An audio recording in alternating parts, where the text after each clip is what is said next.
Hey, we're back. Welcome back to the Fallout streams, guys. Let's get straight into it. Welcome to the stream, Fox. Hey, Kev Beer, welcome to the stream. Hot damn, I actually managed to catch the stream for once. Welcome. Today we are, I was going to say finishing this challenge, but no, we're near finishing the challenge. As you can see, we've got 82 hours left. Oh, we're starting with Fallout 4. Good thing too, because I believe the next gen patch comes out tomorrow, and that possibly might break our save file, because it is a slightly modded save file with an unofficial patch on it. So I'm glad that we're doing the stream today and not after the next gen patch comes out. Let's jump straight into that. Hello, welcome to the stream, Mayor Humis. I've definitely butchered that one. I end up watching the VODs all the time because I always miss the stream starting. Oh, that's unfortunate, mate, but welcome to the stream. Sebastian, welcome to the stream. Hi there. Why are you always deleting old streams? I can never make it to watch them. Oh, sorry, Sebastian. Yeah, I need to, I'm going to make a new post, I think, to tell people where to go. On the second channel, I probably should put it in the description of these streams, shouldn't I? But there's a second channel that you can go to called Jeweler 2, and that is actually where all the stream VODs go. I just don't have them on the main channel because I feel like it might overinflate things. Right, there you go.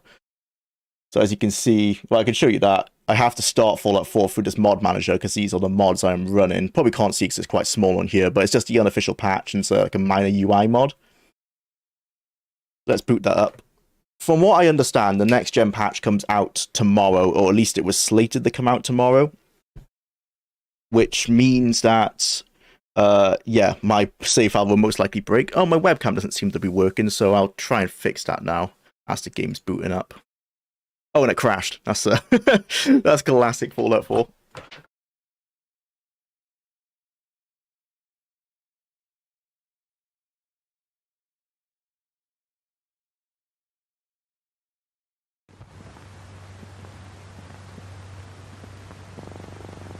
Right, I'm definitely rusty from streaming because I have not got my camera plugged in, and I managed to oh, I wish I had the camera to show you. I managed to just drop it into a glass of water. Luckily, it's just a small webcam, and the actual technology bits of the camera didn't go into the water. Just like the stand. Hang on, let me actually try and get this plugged in instead. I go away for 2 weeks and it all falls apart. It all falls apart. Right, okay, that's plugged in.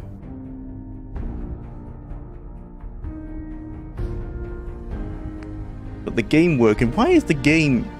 Oh, I was playing around with the settings, and I think I'm playing the game now in a slightly higher resolution. Yeah. Wow.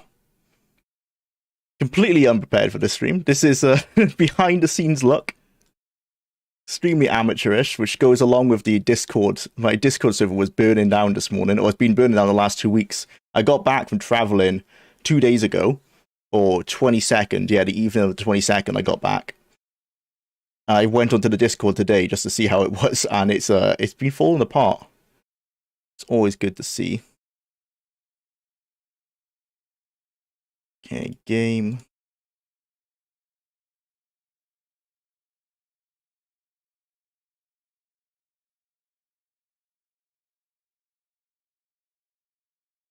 Get that to actually fit.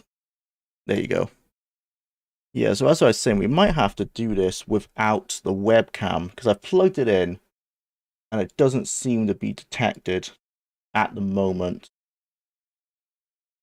Which is a shame. I'm not entirely sure why. Oh, okay, no, there we go. We've got it, we've got it. Let's turn that down. Okay, cool. Right, technical problems out of the way. Let's actually go. Yeah, so in between streams, I actually started a survival playthrough, as I've been writing a little bit for the Fallout 4 retrospective. And yeah, I mean, I've only played an hour and a half, but it was going quite well. Let's go back to our proper Bar Harbor playthrough. Julia, you can bypass updates, and I can get you after stream if you like. Oh yeah, I know I can. What I was gonna do was just turn off Steam updates. That was gonna be the go around kind of way to do it. And I might have to set up another instance on the mod manager because I do actually want to check out the next gen update. So it's kind of like I'm in an in between world. Oh, yeah, we were doing the puzzle, weren't we? But from what I understand, we actually did as much as we need to. Gain access.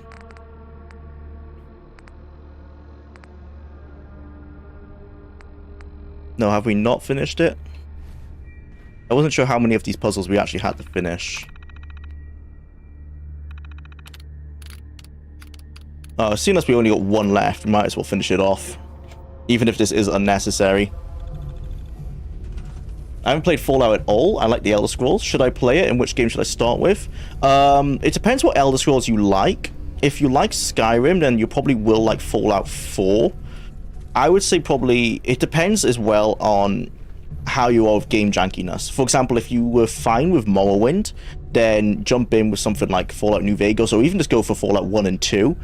But say if you don't like Morrowind or Daggerfall because they're a bit too old school for you and you prefer, say, Oblivion or Skyrim, then I would say possibly Fallout 4 and then do like New Vegas and Fallout 3. And accept that New Vegas and Fallout 3 are gonna feel a bit older. I haven't played enough of Fallout 76 to give it a recommendation. What I have played, I wasn't super impressed with. Ah, so this is a small one. Looks like we have to go over here first, I'm gonna assume.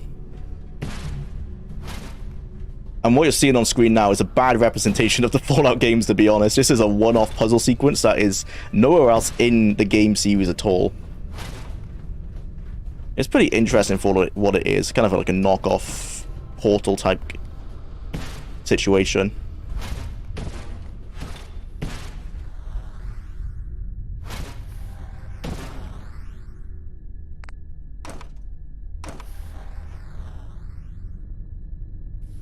I need to get the laser to go there. Probably has to go there first. Ah, okay. I see what's happening. Store this.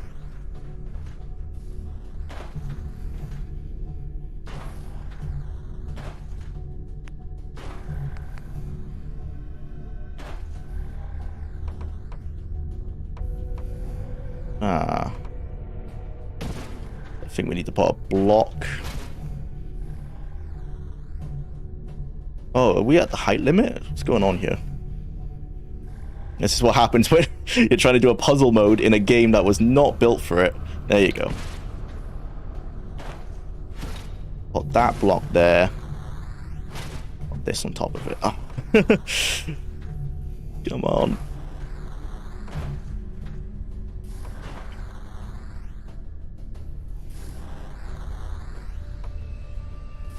I just wanted to put a block up here. Right, and I need to turn it around. Like that. Oh, okay. Did not consider the height problem. Must be through this hole. Oh, no, that's not gonna... Oh, I'm gonna have to build it on the inside. This is getting way too complicated. Let's store everything. And Morrowind, and I have played a lot of oldish FPS games on the Win98. I don't care about jank. Oh, in that case, actually, I would consider Fallout 1 and 2. If you're okay with doing like a CRPG style game. They play like...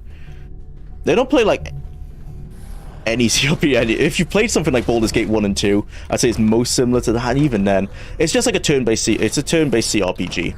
That's the best way I could describe it. I can't say it plays like any example of one, because it is a slightly different system from all the other ones. Most of them are D&D, and this is based on like a modified GURPS.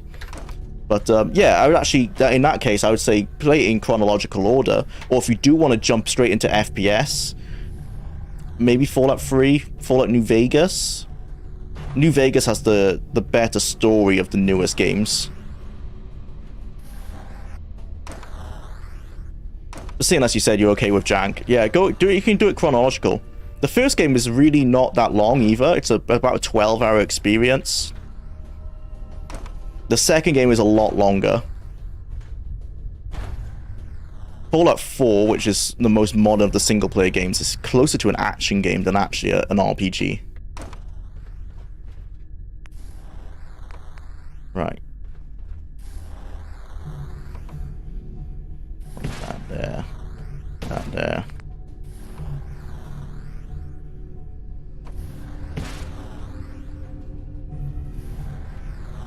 Nice. Oh, we need to build another bridge.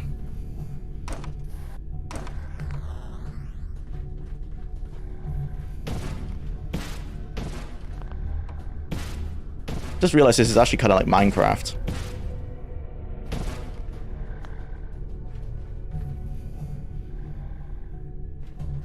The hell are we doing here? Right, there's a laser over there.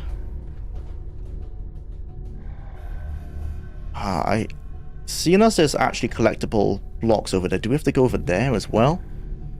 It seems like our next destination is here, but I'm wondering why we have to go there.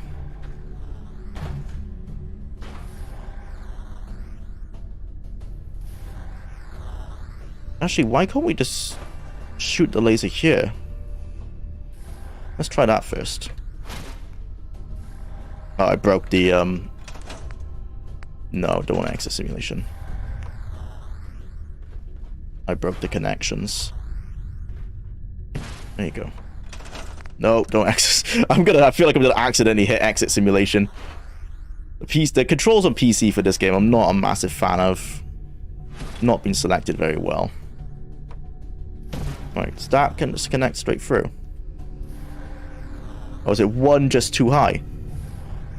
Are we doing all of this just because it's one block too high? Oh, yeah.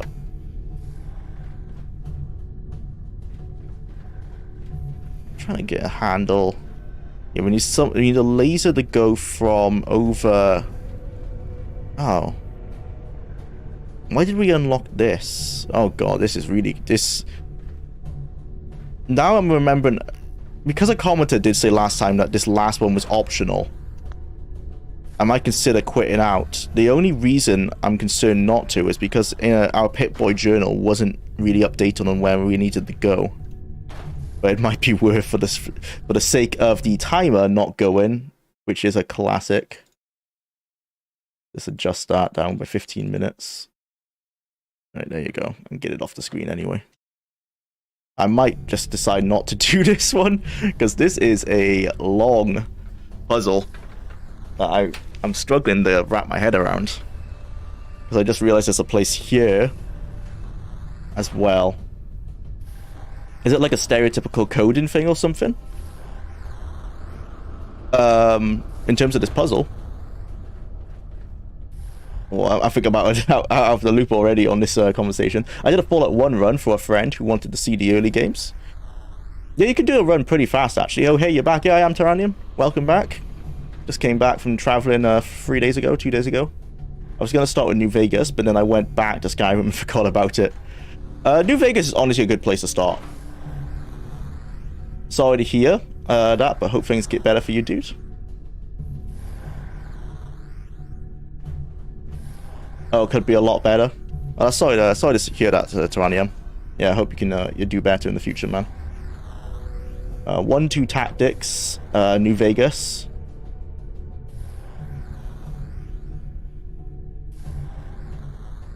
You need to play nothing but Tactics after 4 is done. That's pretty much going to be the case, Terranium, yep. The timer not starting was just trying to save you from Tactics. Perhaps. This just doesn't fit in Fallout at all. No, it doesn't.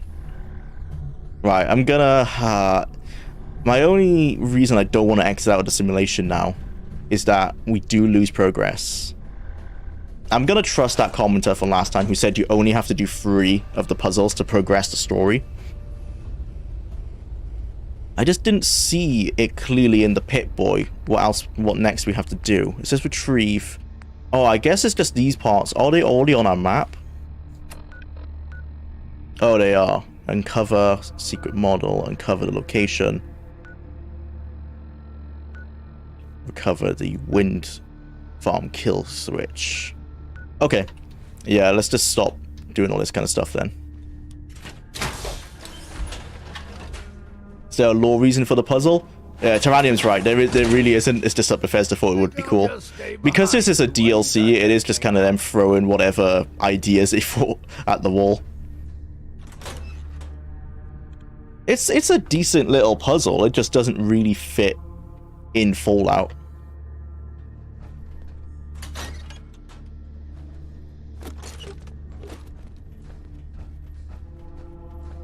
Oh yeah, we're in the followers of the, not followers of the apocalypse, I forgot what they're called already. The Bethesda Creations version of the followers of the apocalypse. The Atom crazy people. What was people's thoughts on the show as well? I didn't necessarily hate the show.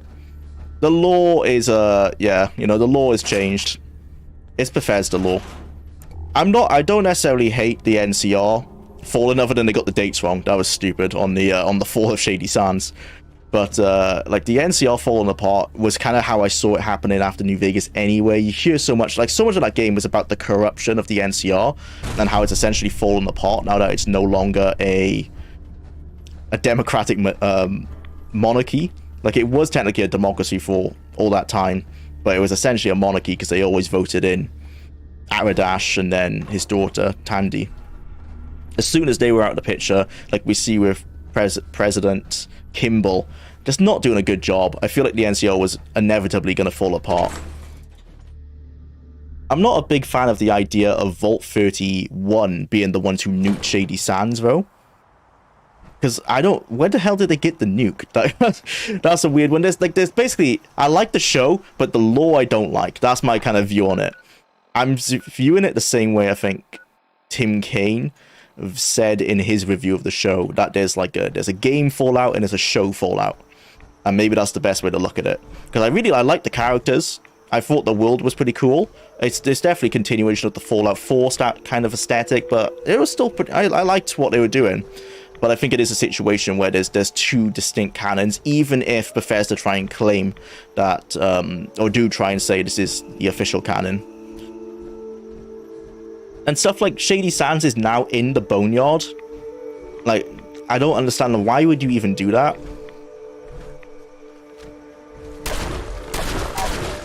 Oh, and don't the Gulpers as well come from... Oh no, I guess what... I was going to say I thought this was what they were experimenting in Vault 4, but this does look quite different from the massive underwater lizard thing that they had in the show. Even lore was shaky, but so visually satisfying. Yeah, that's my take on it. Like, the lore definitely has some issues. Just things like changing the locations.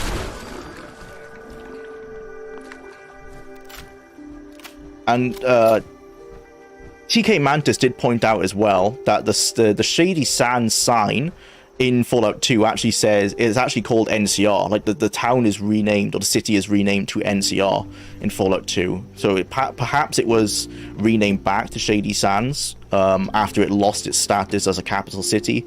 Who knows? The lore is very shaky, but I like the show. It's like one of those things. Like I'm not even going to defend the show's lore. I'm just going to be like it's its own thing. It's a different thing. But I still don't want them to, like, stop making the show. It's already been renewed for Season 2.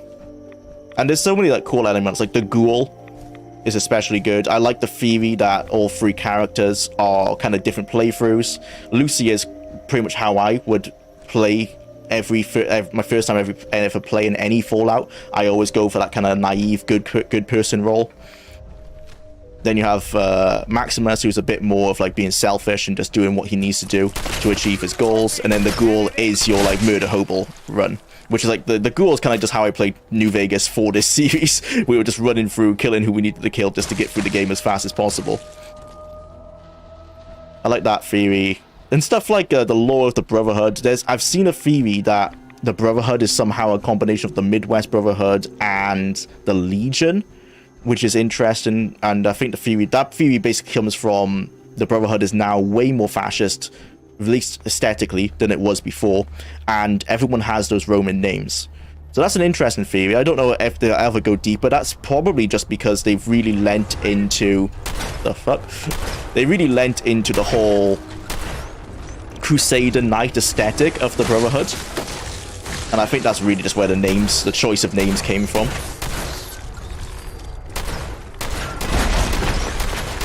Oh, my armor.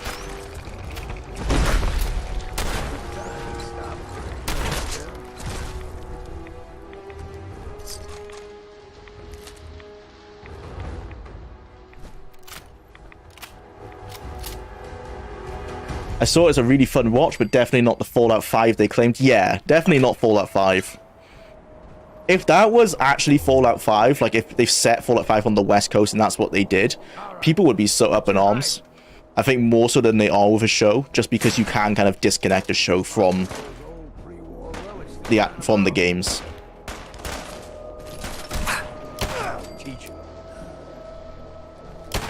Oh, this is Longfellow. Show exists in Fallout Dust continuity. Pretty much. I mean, the Fallout Dust continuity essentially is the Chris Avellone continuity, right? Like, as much as people say they hate what happened to the NCR, Chris Avellone was always really pushing for a post-apocalypse. He didn't like that the world was rebuilding. That's why he wrote or created the Tunnelers. The Tunnelers are to make it so that everything you do in New Vegas is futile. Like, eventually the Tunnelers will come and make that whole thing redundant. Luckily, it doesn't look... I never liked that, but that was Avallone's view. He just doesn't like that the world was rebuilding so much. He wants to, like, kind of tear it back to a apocalypse. I don't think the show's going to lean into that too much. They showed New Vegas at the end, and it doesn't look like it's been overrun by Tunnelers. We'll also, I guess, we'll get a canon ending for New Vegas, finally. As we're going to see who won in New Vegas. I think it's going to be House. The fact that they introduced House as a physical character, I think it's going to be House who won, or House who's still running New Vegas, at least. Right, those are gulpers.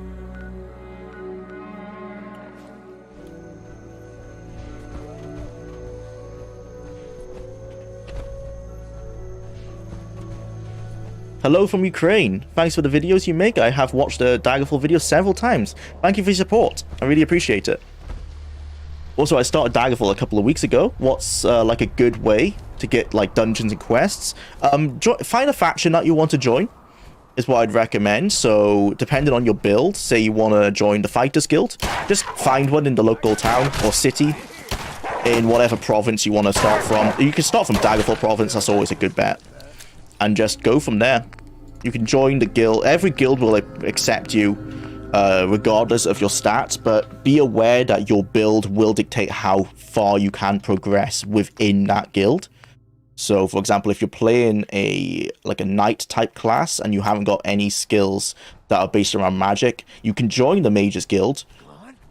Actually, I'm not even sure they would let you join, but they might let you join initially, but you probably won't... Oh, God. You probably won't get any further.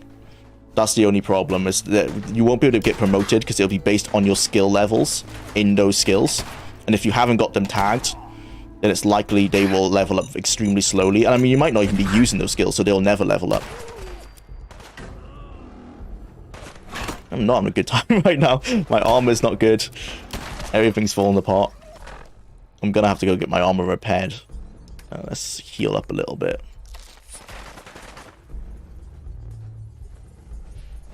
Right, but yeah, just join a guild. That's the easiest way, I'd say, to start. You would need to join guilds to find quests to level up anyway, before the main quest will even let you progress. As the main quest is level gated. You will receive letters that progress the main quest based on your level. And the only way to level up is by increasing your skills, and the best way to do that is dungeon crawling.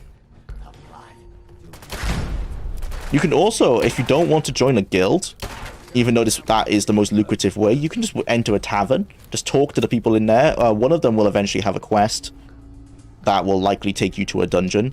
Beware, though, that the faction quests, while they aren't level scaled, they are scaled based on your position in the guild. So you'll get like beginner quests if you're a beginner, and as you progress through the guilds, the quests will get harder. For that reason, a beginner quest for the Fighters Guild might have you killing rats in someone's home, and that's a lot easier to do than if someone in a tavern has asked you to go kill a werewolf in a dungeon. So just be aware of that. But that's generally it. Just accept that the game is going to be pretty difficult at the beginning. And maybe try and pick quests that sound easier. Like a quest that someone is asking you to find a mushroom in a dungeon, that will generally be easier than them asking you to kill a certain creature, only because you actually don't have to kill anyone. You can run through the dungeon, avoid all combat, as much combat as you can, and find whatever ingredient they've asked you to recover. That might be a better idea if you think you are particularly weak. Julia, you mentioned starting a survival mode run. Did you get the Aqua Girl, Aqua Boy perk? I haven't picked up... The only perks I think I picked up at the moment were for Sneak. I'm only level 3, I think. I'm only an hour and a half in. But it will be a perk I should pick up just to deal with water. I'm not actually... I can't remember, because this was 2 weeks ago before I traveled. I can't remember what build I was going for. I know it was a stealth build, because that's not actually how I've played Fallout 4 before. I generally just play it like how I'm playing it now. Always wearing power armor and just going balls to the wall. So that was an approach I wanted to have, more of like a stealth archer kind of approach.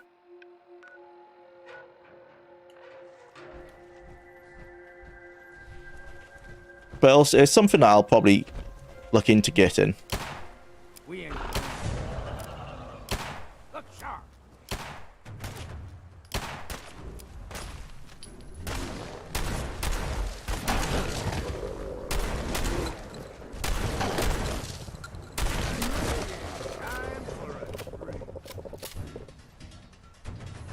Probably don't need to pick up all of this meat. I think I've got loads of aid items now.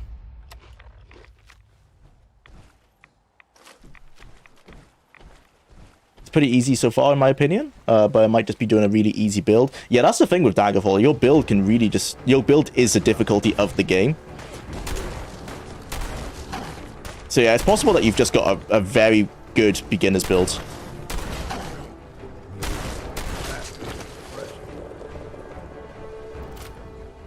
And as long as that build does progress through the game well enough, like it levels well, you should actually be fine.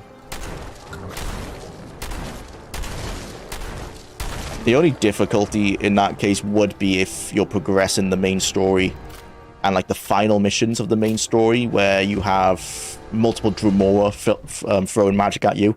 Unless you have any kind of magic resistance, that can be a bit of a pain.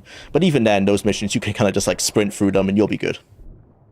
I actually recently got New Vegas working again, and with almost all the mods I wanted. It was amazing to do another playthrough after so long. That's great, man. Yes, it's really difficult to get a stable build of New Vegas, and just don't do what my mistake was of getting a stable build and then stripping the mods out of it for the streams. Luckily, we managed to get it somewhat stable, but there were some texture bugs, I'm sure you remember.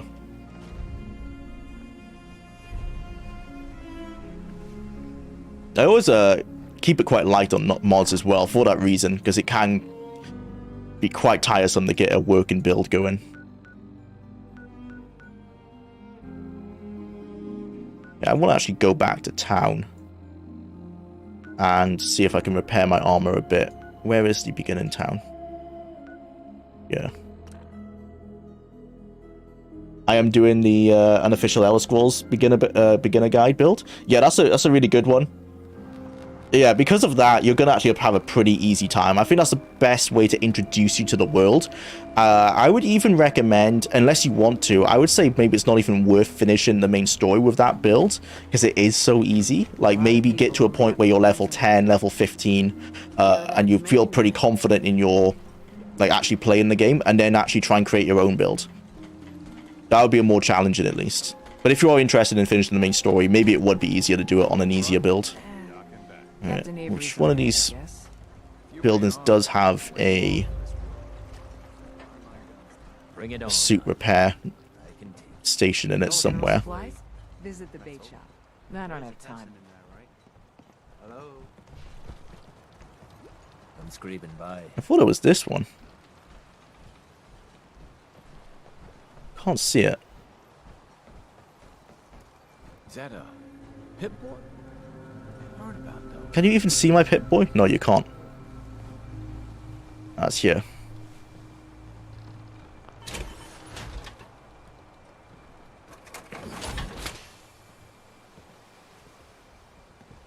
I have a working fully modded build from like 6 years ago. Have that folder backed up on an external hard drive so I never have to fix it. That's the way to go, to be honest. That is the way to go.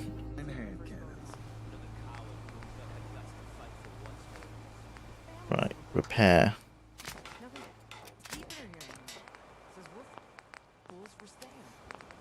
That's what I mean about the controls, is that sometimes you need to use escape to go back in a menu, and other times it is tab. And it does say at the bottom, to be fair, but in terms of usability, it's not made clear when it's going to change. Oh, cool, we can get some mods going. Ah, see, that's what I mean, I keep doing that. Catch you off guard. Buy my guns. Oh, this is only with all pieces painted. I'm probably not going to be able to get that done. Okay, let's just see if we can get any misc mods going. No, it doesn't look like it. Oh, I was going for strength. Ammo and souvenirs. Get 'em while they're in stock. Oh yes, let's change my headlamp as well.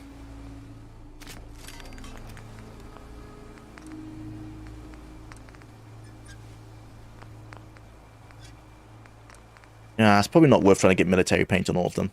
It's good enough. It's repaired for now. Guns, guns, and more guns. Sierra Madre is the only one that generally is somewhat problematic in its game design. Or in terms of the DCL. After going through all the DLCs again in a row, it's honestly difficult to say which one is the least good. Sierra Madre, yeah, Dead Money, yeah. It's generally just somewhat problematic in its game design. It feels like a small quest line cut from the main game. I mean, 3 hours longer than it should be. Yeah, I definitely feel that. It's because it's the 2 sections I don't like. I feel like the first section is really strong. The second section, where you're in the actual Sierra Madre itself and you have to sneak around the security bots or the security holograms, I'm not a fan of that whole design. I feel like if you're going to make me sneak against an actual physical enemy and not a hologram that I can't destroy. I'm not a fan of that because it forces you to play in a way that might not be ideal for your build. If you're playing a combat-only build, or a build that, you know, never talks to anyone and is focused only on combat, and now you're forcing it to sneak, I just don't like that from a role-playing position. I want to remove the marker. Remove marker. Okay, well, I can't really complain that the DLC is that the missions are forcing us to explore the island, because that's actually decent design in terms of forcing you to explore. Do we have to do all of this? None of these are. They're not saying if they're optional. Oh no, okay. It doesn't look like we have to do those. Confront Dima about the wind turbine kill switch. Bring down Far Harbor's defenses. Could confront. Oh, right, okay. So I can either destroy Far Harbor, or I can confront Dima. I want to kill Dima. Again, this is my second time playing this DLC ever, so I have no idea what is the fastest way to complete it. It might just be to kill everyone in Far Harbor. I would say that Honest Hearts is the weakest DLC, even though it's probably the most universally consistent. It is more universally consistent than Dead Money. Yeah, Honest Hearts is weak because it is so small, and it's extremely short. At least what I can say about Honest Hearts is that it was trying to continue the main game's whole, you know, it supports every type of role-playing. It supports every type of build. It's not forcing you to play a way that you wouldn't want to play. It's essentially like a much weaker version of Old World Blues, because Old World Blues is exactly what you want from an expansion pack. Like, I would call Old World Blues an expansion pack rather than a DLC, because it offers such a large world for you to explore. And it's like, that's what Honest Hearts was trying to do, but with just not enough content. There's no hope for peace now. What did you find in my memory? You're all simps. Yeah, is this guy a simp? It's not clear. Yours about a nuclear launch key. You knew how to detonate the sub in the nucleus all along. Oh, is that a gun on his chest? I've never noticed that before. Remember for myself. So, I chose to forget the launch key even existed. The submarine is rusted into the dry dock. The only target that missile is ever going to hit is the bait. We have to keep that key out of the wrong hands. But I've just killed them all, so I don't. No, it doesn't. Far Harbor. They didn't account for you killing everyone in the nucleus. Yeah, why save the nucleus, bro? I've killed them all. So none of this makes sense then. Wait, hang on.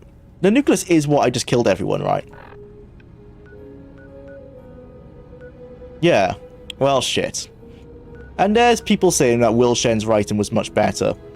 They have not accounted for the fact that everyone's dead. Well, he did, because he told me, how can you kill everyone? How am I meant to make a decision on this nuclear launch key? The submarine. Yeah, it should be destroyed, bro, because... The answer, Dima. Yeah. You're serious? It's already been destroyed, man. They're too dangerous. None of these. Oh, boy. Acadia can't stay neutral any longer, Dima. You need... I've had to solve the problem, to be honest. I didn't even need a nuke. Get rid of this cult. I was a one-man walk-in nuke. Have I let this go on for very well? Find the key. And No use point, it. bro. They're already dead. Alright. Dima, Is that all I can do to confront him about that? tell me more about... All I Wait, is that really what they expected me to do? Confront Dima about the wind turbine switch. we just want. Was there? This is why this four wheel it just is awful. Who are you? I came to this. Because I guess I have to go through all of these to try and unlock So, everyone here in Acadia. Yes. the bit You are of from. text where I can confront him. Simpson machines. From what I've seen, Ignorance doesn't walk through it. Can I help? sure. What the hell, man? Is it just bugged? I should get going. Of course. Hey, Dima. Is there anything I can do? Great. This is great. I love the four-wheel dialogue where I can't tell. How am I meant to confront him about this if it's not an option? Brilliant. I should get going. Of course. I guess killing Far Harbor it is. Love it. Right. Any game design tips? Well, I'm not a game designer, so that's that. Like, I can critique, but I can't. I can try and constructively critique, but it's not. It's not from a position of my construction is going to be that much better. Because again, I'm not a game designer. I'm just able to point out. I'm sure, as everyone else is, it's not a unique skill, but you know, you can point out inconsistencies. And one inconsistency would be always trying to account for the player's actions. That's what people like about choice and consequences in something like Fallout 1, 2, and New Vegas, is that generally they will account for every action you've done. There's cases where it doesn't, but that was a big case where it just didn't account for me. It was a weird one as well. It accounted for me killing everyone in the nucleus, because he said, like, what have you done? How could you do that? And then it had an entire dialogue wheel about forgetting that the people in the nucleus are dead. It's like, oh, we need to protect the people in the nucleus. What people? We've already gone over. I've killed them. And now we have this quest, which is kind of broken because I can't confront Dima about the wind turbine kill switch. I guess I can bring down Far Harbor's defenses, which is what I'm going to have to do. Don't try to limit yourself to a single subgenre. Just try to focus on what mechanics would benefit your game, your vision, your direction. Yeah, if you're actually designing yourself, this is actually what Tyrannium just said. Game design is a very difficult skill to learn. You can play it in many different ways. It's completely different per game as well. Someone could be an amazing... if they could make an amazing WAD for Doom, and it could prove that they know exactly how to make a brilliant first-person shooter, but then you ask that person to make an RPG, and it could be terrible. Because it's such a varied medium that is game design, that is video games, that is, you know, just being good at game design in one thing doesn't mean you're good in another thing. And it's something like Tim Kaine has talked about in his videos. Like, you know, I think many people would accept that he's a good game designer for RPGs, even though he's had a bit of, you know, he's had a few problems in some areas. But if you were to pot him to design the next Quake sequel, it's probably not going to be what people want, because it's so completely different to what he's done before. Can always sell what we can't use ourselves.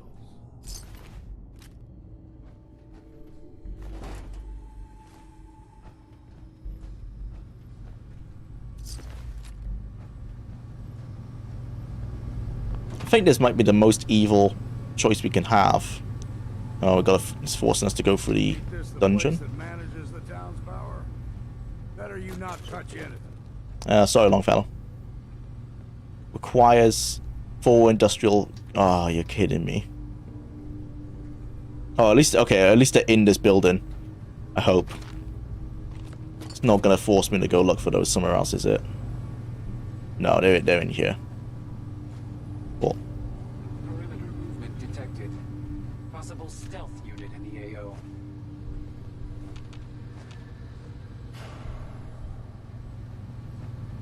Fortunately, there's no karma in Fallout 4, so it doesn't really matter if we do something evil. Oh. Oh.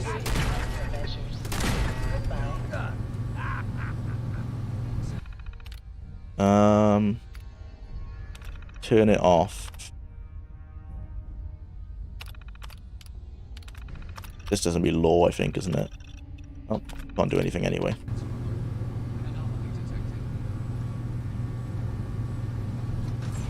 Unless I need to load.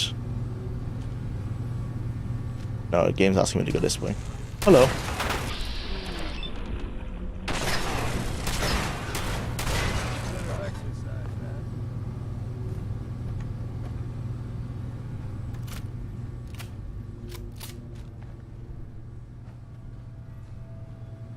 I'm not good at almost anything related to game design except maybe programming, but everybody starts somewhere. Eyes open, something stuck. I mean, the best thing you can do is just start, I would say. That's how you always learn, right? You just do it. And if I'm sure you're able, like most people, to identify a good or bad game. So just do what you can and then objectively look at your creation in a way to feel like, is this good or is this bad? And as long as you're able to objectively look at what you've done, you should eventually get to a good place.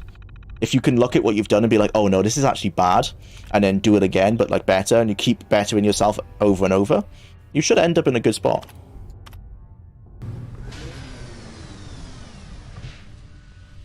We ain't alone. Okay, I did it, yeah. Found you. Oh, it's Longfellow, yep, okay.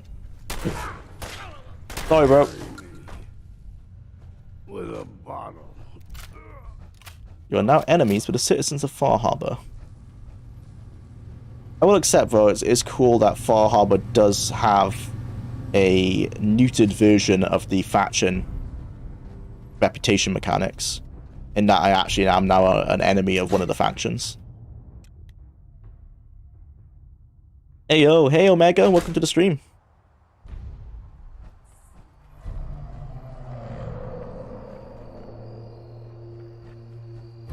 Honest Hearts is literally cut out content reworked into DLC. That's why it feels so odd.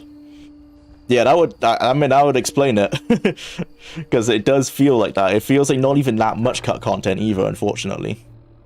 Talk to Kasumi. Oh right, okay. Oh, but now I need to kill all the simps, right? They're probably not going to be too happy about me cutting their power source. It's just fast travel there. So I guess we're just on murder spree. We've accidentally done the murder hobo route. And it was only because the game wouldn't let me confront Dima. Not that I had the speech skills to talk him down anyway, so probably would have had to do this anyway. Oh, nope, okay, they... Track Kasumi here. Nope, they seem fine with it. You got anything to say, bro, or...? The fog has swept over Far Harbor. Everyone in the town is dead, torn apart and eaten by the creatures of the island. I'm sure I could see that for myself. What have you done? It wasn't me. I had nothing to do with Nope, it. not me. Lie. Tell me why you murdered Because your all quest was people. bugged. I made a choice. The quest was bugged. That's more than you've done. Don't you dare turn this around on me.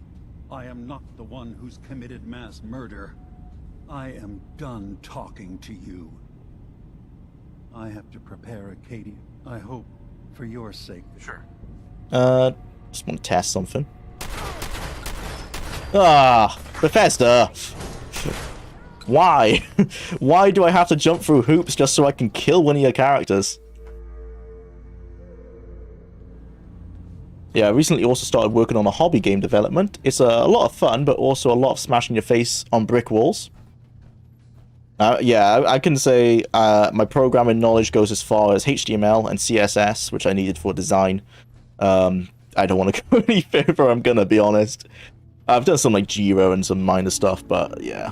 My programming is generally Googling for like what I need to done and then copy pasting. It was you, wasn't it?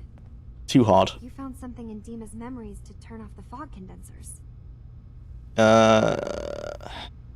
I sided with, yeah, I sided with the guys I killed. I had no choice. Far Harbor had to go. I don't actually truly believe it had to go, but the game has forced me to do this. I don't know if I could have made that choice. Hey, listen. So, when you first showed up, you came to Yeah, it's time to go home. and Ray by leaving, didn't I? I could have just stayed home, pretended everything was all right, but I left them. Should I go back? They obviously still care about me. Everything. You're literally not a synth, Kasumi, so let's bring you back. I found my answers. Yeah, you're not a synth. Please, listen to me. You're not a synth. You're the real Kasumi. You're their daughter. That's the thing, isn't it? Now I'll never really know. That idea is always... But you're right. I need to start packing, and thank you. Sumi, we can prove it right now.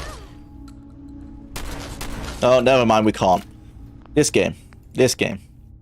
All I had to do was kill her and check if she has a synth chip in her brain. But I guess we can't even do that. Well, game's done. Well, at least Far Harbor's done. This was a terrible way of playing it to review it, so obviously I'm going to be playing it again when I do come to write for this DLC. But I was surprised that I came across that problem with the nucleus. I've heard many positive things about this DLC, and my one playthrough I did do of it many years ago seemed okay. I just didn't expect to see that, to be honest. That was some pretty dodgy writing. Well, and I just didn't account for the fact that everyone's dead. And it's still saying, like, oh, I sided with Atom. How? I killed them all. That should not even be an option. I can't side with the guys I killed.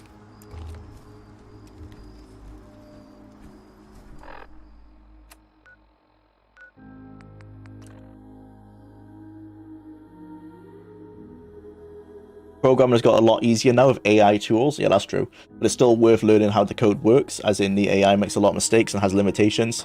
Yeah, if you can learn the language, that helps. I mean, HTML and CSS, they are not very difficult to learn, so I can generally get my way around that. But if I've ever had to use something more, like if I'm helping someone like change the design on their app, for example, and I've had to use more advanced code and stuff, that is where I struggle, because I just generally don't know what I'm doing with that kind of stuff. I do just use AI, or generally just Google searching and finding stuff on forums. But a lot of time, if I'm doing that, I'm working with an IT team anyway, so generally I'll just change like the design elements they need and ask them for help. He lied to me. Dima said they're all dead.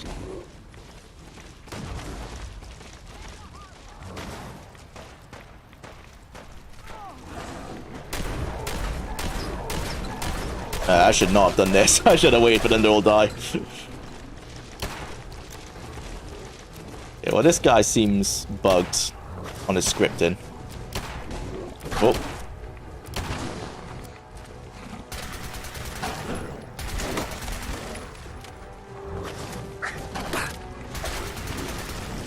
Oh, we could be here for a while. Maybe we just run for the boat.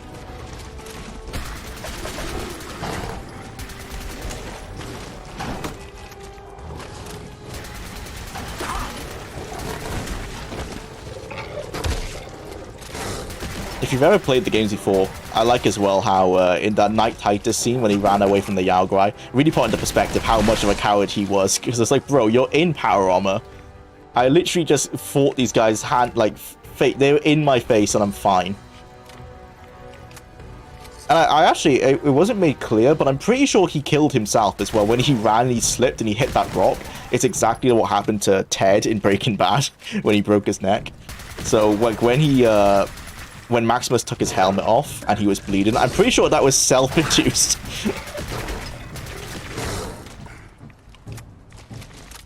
Because you could see, like, the Yao Guai couldn't even get through the power armor. It got pretty deep, but I don't think it was what actually caused his injury.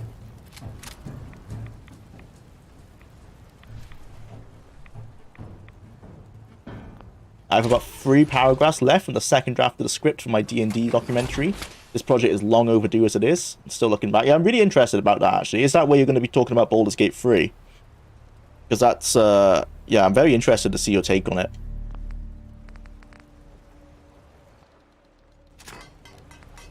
And I mean, I can say, I can agree with what little knowledge I have of 5th edition.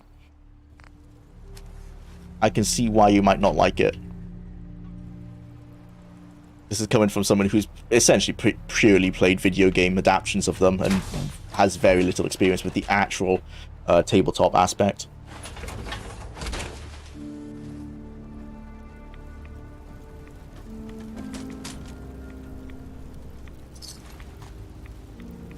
Aren't the named characters here?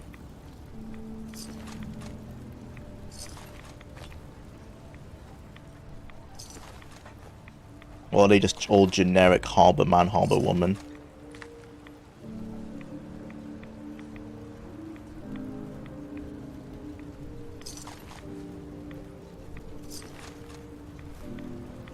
Looks like that might be the case, actually. What happened to the named ones?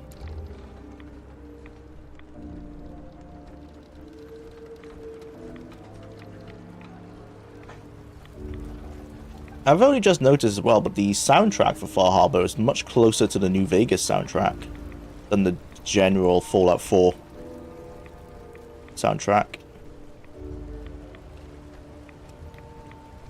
Always a fan of that. I think it's Enonzo did New Vegas anyway, right? So it's all his music anyway. Apparently I've leveled up.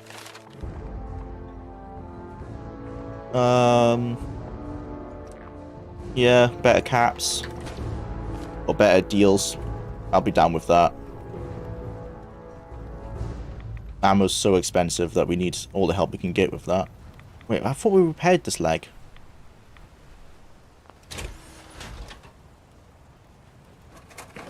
Oh, did I not have the materials? I didn't check.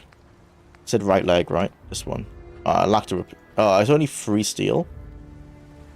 I can probably find that now, can't I? It's like here. A wrench. Yeah.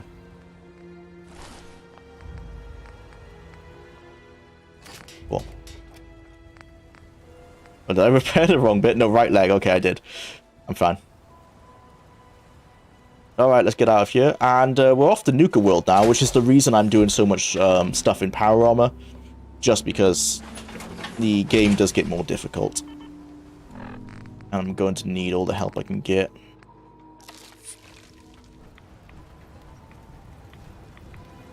Oh, I want to go into the tavern, actually, just to check what it looks like.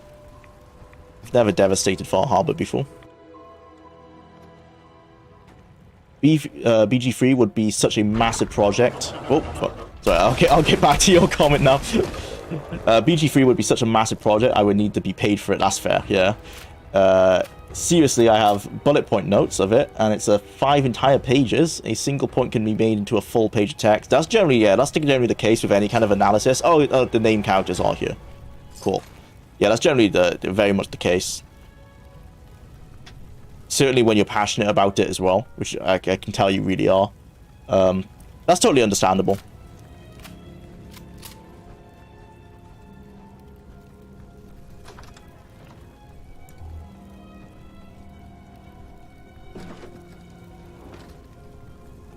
Only 2 name characters. It's likely that I missed the other ones.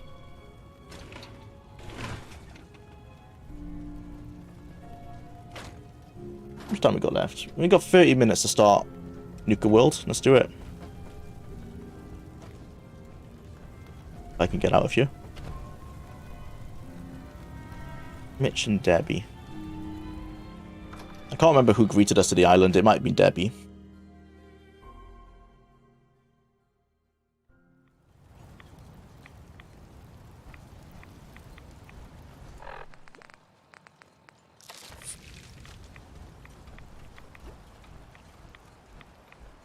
Alright.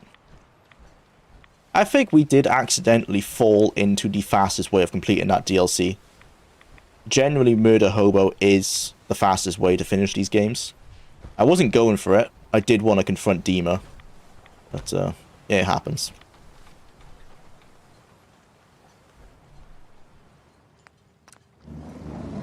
Whee! Oh, I just realized they actually managed to fix moving... moving vehicles. Well, obviously they had to, I guess, because they managed to fix it for Starfield as well, but yeah. No boat on the head for this one, like in Fallout 3. Or train on the head. The only thing I'm worried about with the D&D documentary is that it's very surface level on certain things, because I'm going for brevity and packing as much information into a smaller time frame as possible as I can. Yeah, that happens, and that's a sacrifice you have to make sometimes. Like, I had to do that for, say, with the Daggerfall video. There are still points in that video, as much as it is one of the most in-depth videos on Daggerfall. Someone could come along and make it a better, like a more in-depth one, because I did have to kind of like really briefly go over some stuff, like the skills. I don't think I went in depth into how the skills work, for example, and how you level them up, or that kind of stuff. I might have just thrown up like the XP, the actual chart, like the calculation of how that all works. I might put that on screen, but there's lots of things that I generally will just briefly go over, because you can spend forever on stuff that may not be interesting to a lot of people. So yeah, that's a sacrifice you have to make, and I'm sure, as you're finding, sometimes you just have to make the decision and just hope that it's the right decision to make. Mom? But also accept that some people will... You're always going to get people who complain. I'm home. That's just something you have to accept. And just be ready for people who will say, like, oh, you know, you could have gone more in depth on X, Y, and Z. Oh my God. And know in your mind that you are already prepared for that. Welcome back home, Kasumi. It's good to be home. You saved my daughter. Thank you. There's always that quirky thing in the Fallout universe, and I don't actually mind this in the Fallout universe, even though it doesn't make sense. Stuff like how... So the dad has his Japanese accent, which is fine. You could understand that maybe he's lived in a commune of Japanese families, or maybe it's a Chinese accent, I'm not sure, but I think it sounds Japanese. And I know their names are Japanese, so it's a Japanese accent. I can come up with a headcanon way for why he has that, but then like immediately his daughter's already lost it, which I guess is an analog of like current day America, where you might have a fresh immigrant from Japan and then his daughter will be raised in the US system. But that's just like the quirky stuff you've just come to accept in the Fallout universe. Stuff like Tenpenny having a British accent, or Colm, I forgot his name, I know, Mom. the Irish guy in Megaton, him having an Irish accent, stuff like that. To go somewhere, anywhere. It's okay, Kasumi. You're home now. Just gaslight her. She's a simp. Hold on to her. Hold on to her, Kenji. Bethesda are a bit wacky. Yeah, the accents are a bit all over the place. There was only one character that I can remember in Fallout, in the classic Fallouts, that was like that, and it's a thief in Fallout 1 in the hub, and he has a British accent. It's kind of like a Cockney accent. I believe the current headcanon lore that people apply to him is that it's a character he's putting on, like maybe he watched some serials that had sort of like a Sherlock Holmes character in it or something, and that's why he speaks like that. But it also could just be that he's a random British guy in the Wasteland, because that's happened a few times since then. Mr. Nakano. But that's the only one I can think of in the classic Fallouts. It does seem to be a Bethesda thing, but I'm okay with it. For bringing my daughter home safely. We don't have much to offer, but my father traveled the Commonwealth. He had quite a collection before he died. I buried it all near the house. Yeah, thanks. Thank you, Kenji. You've earned it. Thank you again. Cool. Nice. Better be some good loot. I'll take 1,000 caps at this point. Just something.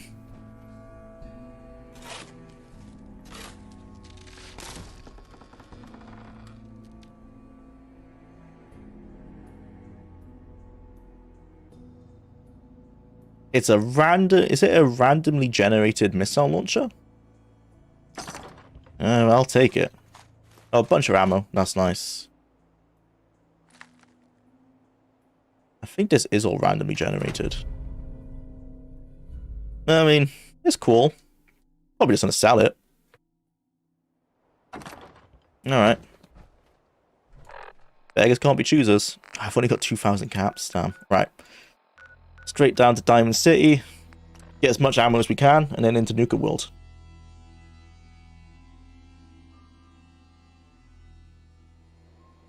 Complete. Hello. Oh, welcome to the stream, Firmox. Completed every Fallout game, eh? You're starting with 4. Have you already completed the other ones? I've completed 1 Brotherhood of Steel, the bad one, and more games I can't think of. Oh, 3 and New Vegas. Yeah, I've completed. Yeah, so I've completed 4 of the games. What we've got left is Fallout Tactics, Fallout 2, and Fallout 4. We finished the main quest for Fallout 4. I'm only doing the main quest as well. So I finished the main quest. I finished the Far Harbor. I'm now doing Nuka World. Oh, and I finished Automatron. Those are the only DLCs I'm going to do, because the other DLCs are like the building DLCs. And those don't really have a main quest line necessarily. Explore the combat zone. I think... No, that's not the one we need for. I'm not sure which one of these we actually need to do for Nuka World.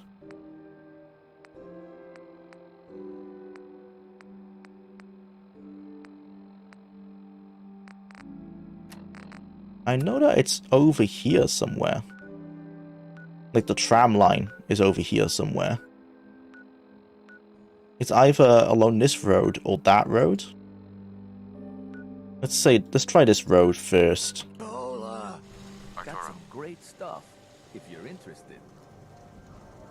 I am. I'll take a look, sure. Don't forget to stock up on ammo. Noted. Okay, we actually have quite a lot of ammo. It's good.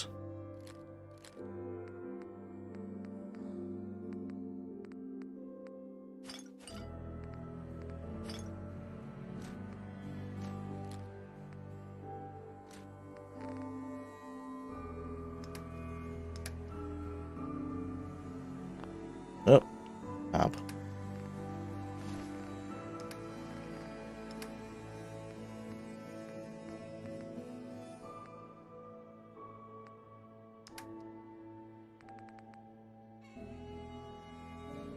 Right, okay.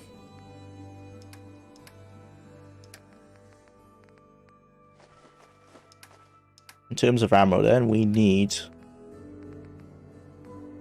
shotgun shells.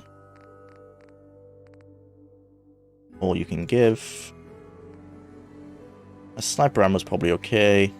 44.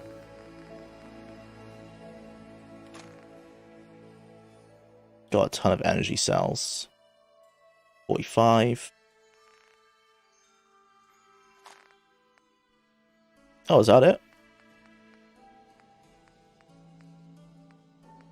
Oh. Well, I had more guns than that. Okay, well, let's just buy as much 45 as we can then. Cool. Accept. Nice one.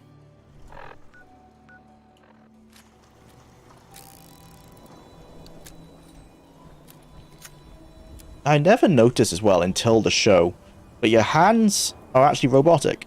I always thought, like it was in New Vegas and Fallout 3, that it was gloves. But no, these actually are robot hands. Never made that association before. The main is part of the institute. Cool. We're looking good. One of the stipulations of this challenge as well is, well, one, we're trying to finish it in a certain time. I only get an hour and a half to play each game at a time. It's decided by a randomized wheel. And also, I'm not allowed to use any guides, which is why, if you're wondering why I'm lost a lot of the time, that's why. It's completely guideless. Fallout London was supposed to come out 2 days ago, but Bethesda released a patch they were supposed to release last year that forced the London guys to rework the whole mod just to get it working again. Yeah, it's a next-gen patch, right? They released some other Creation Club stuff, but the next-gen patch is coming, meant to be tomorrow. Bethesda, I don't think have confirmed if it's going to be tomorrow, but I think it's meant to be, like an older date that they set.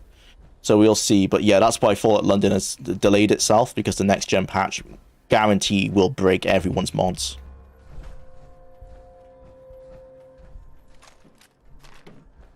But I'm looking forward to Fallout London, but I'm not going to get too hyped, as Omega says. I'm not going to get too hyped about it, just because it's fan-made, right? Because it's fan-made, I'm going to accept that it might have areas where it's not going to be the strongest. For example, when I pointed out earlier that bit of bad writing with Dima, like, I wouldn't be so concerned about that in a fan-made project, because they're doing it for free. They weren't paid to try and consider all of those options. Cheeseworks, like the stream, y'all. Thanks, man. Yeah, if you could, guys, that would help. Not that I'm too concerned, actually, how these streams necessarily perform, because I just dumped them on the second channel anyway afterwards.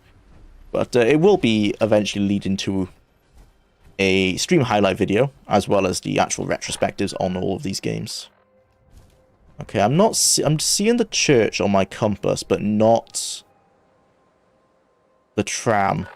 So I guess it's not here. So let's maybe try down here instead. There's definitely gonna be a... There must be a quest that starts this deal. Oh, I should check my radio. There must be a quest that starts this DLC.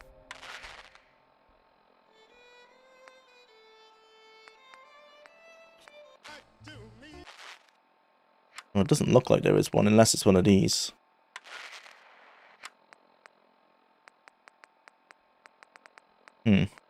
Have you played all the Fallout games before, or are you any of them new to you? So before this challenge, I had never played Brotherhood of Steel, which we since finished. I'd never played Tactics, other than like for a few hours, like an hour maybe. And I had never played the Nuka World DLC. So that's a new one to me, which is why I don't know how to start it. I know there's a tram on the map somewhere, because when I played Fallout 4 before, I found the tramway to the DLC. I just never started it. But I'm still not finding where it was. I just remember it being on this side of the map, but I don't know where. I'm following the roads, because I feel like that would be logical. I'm actually more interested in the project Skywind and Fallout London, but both seem fun in concept. Yeah, I've been hyped for Skywind for years, but it's gonna take a while. I was really hyped about Moral Oblivion. I really loved that one, but for whatever reason, other people haven't had this problem, but I've always had it. I can never get a stable build of Moral Oblivion working. I can get a good 10 hours into it, but it eventually will always get to a point where the save corrupts. It's quite frustrating. But I like Moral Oblivion, even though I'm a fan of Morrowind and its mechanics. Something about playing Morrowind in a different game engine makes it feel so fresh, like I'm getting to play it again for the first time. That's where my excitement comes from. Even though I have absolutely no problem just playing Morrowind as it is. So yeah, I'm hyped for Skywind for that reason. So it just feels like I get to play what I love about Morrowind again, and it feels like a brand new game. Yeah, this is not... Yeah, that is not the DLC location. Should there be a radio signal? Yeah, I would have thought so. But it might be the case when I'm too far away.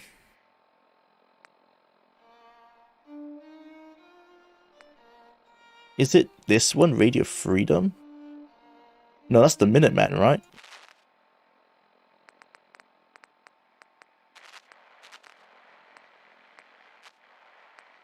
Perhaps I'm too far away. Yeah, it's much easier in Fallout 3 where they just dump a quest in your quest log. I would have preferred that.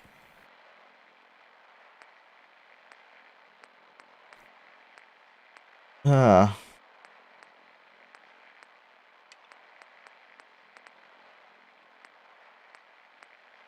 I remember I've had this quest start for me before. It's like someone asks you to go through the gauntlet, right?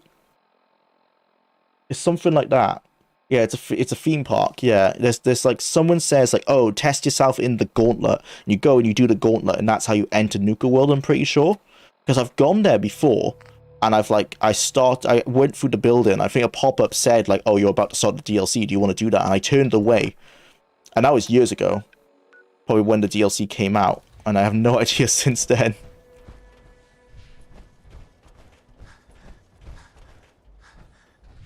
In terms of game design, I would prefer how they did it in Fallout 3. Like, imagine if you've bought the DLC, you're going to kind of want it to start as soon as you've purchased it. I don't remember any pop-ups happening when I started a new game. And this is the Game of the Year revision of the game, and I know I've got it installed. Actually, let me just check. Yep, I've got DLC Nuka World installed. I just checked on my mod manager. So it is here. Just don't know how to start it. You can go at level 1. Yeah, exactly. I know you can get there at level 1. I'm just trying to understand where do you actually start the bloody thing.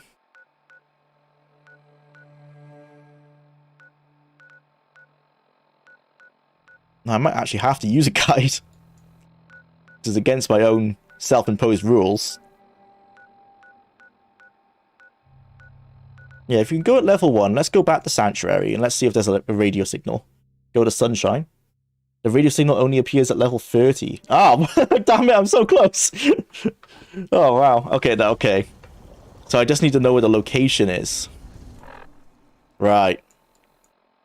Go to Sunshine. Ah, it's near here, is it? Oh, so I was near it the first time. Yeah, I put a custom marker here first. I just wasn't convinced because I couldn't see. I guess I'll head towards the chapel then. And what's this one called? Federal Ration Stockpile. Okay, let's head towards the chapel. Yeah, this is where I first popped the marker. Hug the west map and go south. Yeah, that's probably a good idea as well. I know it's on the west, so let's just do that. That's a shame that if I just waited one level, we would have found it organically. Oh.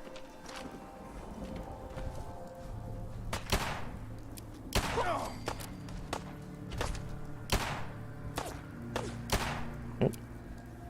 Not getting some good accuracy.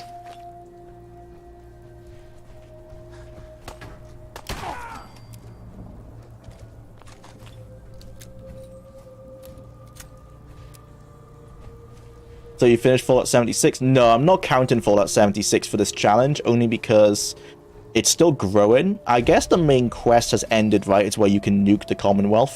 Or nuke the... whatever the wasteland is called in Fallout 76. I forgot what they call it. I guess you could count that as the end. But, no, I'm just not... I didn't count that in this challenge, because it doesn't feel like it's got a definitive ending. Because it's still being supported. Like, they're still adding DLC. And they fundamentally changed the game with the Wastelander DLC. So I don't want to be like, you know, start the challenge and then they do something like that to fundamentally change how the main quest even works.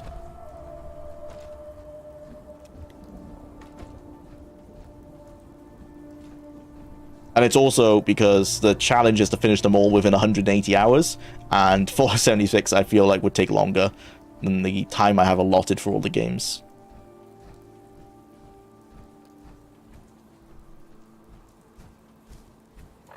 Okay, let's just head to the west of the map. Oh, I'm seeing something. Got an icon now on the compass. And a big 2. Yeah, this looks like it. 2 big Nuka colas. How much of the timer is left? For this one, we've got 13 minutes. And on the main timer, I believe it's 82 hours. Most of which will be on finishing tactics. I think we've probably got about 4 hours left of Fallout 4, maybe, just for the DLC, the rush through the DLC. Fallout 2, I can't say, maybe 6 to 10 hours. And so that'll give Tactics then a good 60 hours or so. It's probably what I need. Because as you've told me, Tactics is a very long game. Warning about Nuka World. Oh, we're here. Nice. We have a spare Fat Man launcher. Coulter is a son of a bitch right well. Oh, is that the power armor. There's like some guy boss we have to fight in the gauntlet, isn't there? Oh, we should have just kept that missile launcher we just got for the quest reward from Far Harbor. No, I don't have that. I have a ton of grenades. Well, it'll be fun. If I see anyone violate protocol and enter that transit station before we're set, I'll have your head. Where the hell's my sniper out there? I want to be able to report back to Cyprus ASAP. think they're friendly, or...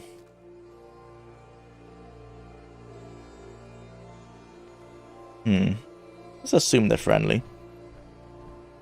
What's up? Oh, no, man.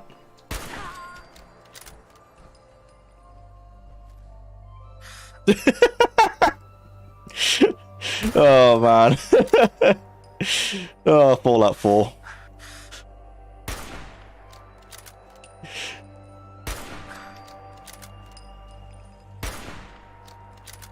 Uh-oh. Uh-oh.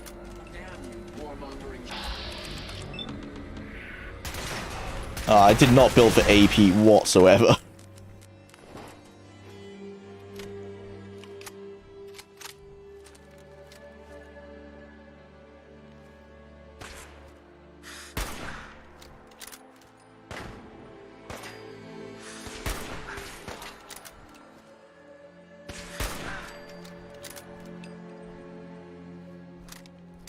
What was that noise? Must have been my imagination. Exactly. I'm surprised they're actually still looking for me. I want this one's head.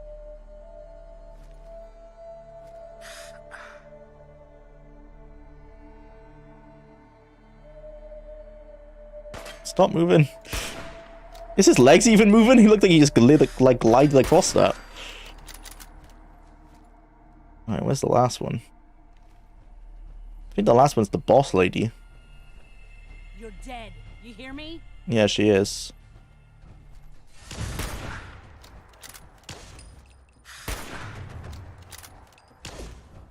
Oh, just got a stealth boy. Oh dear.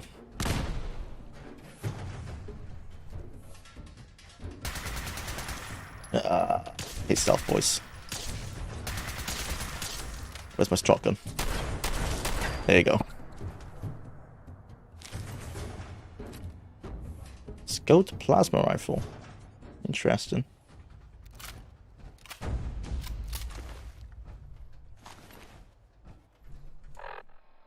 Alright, what do their orders say then?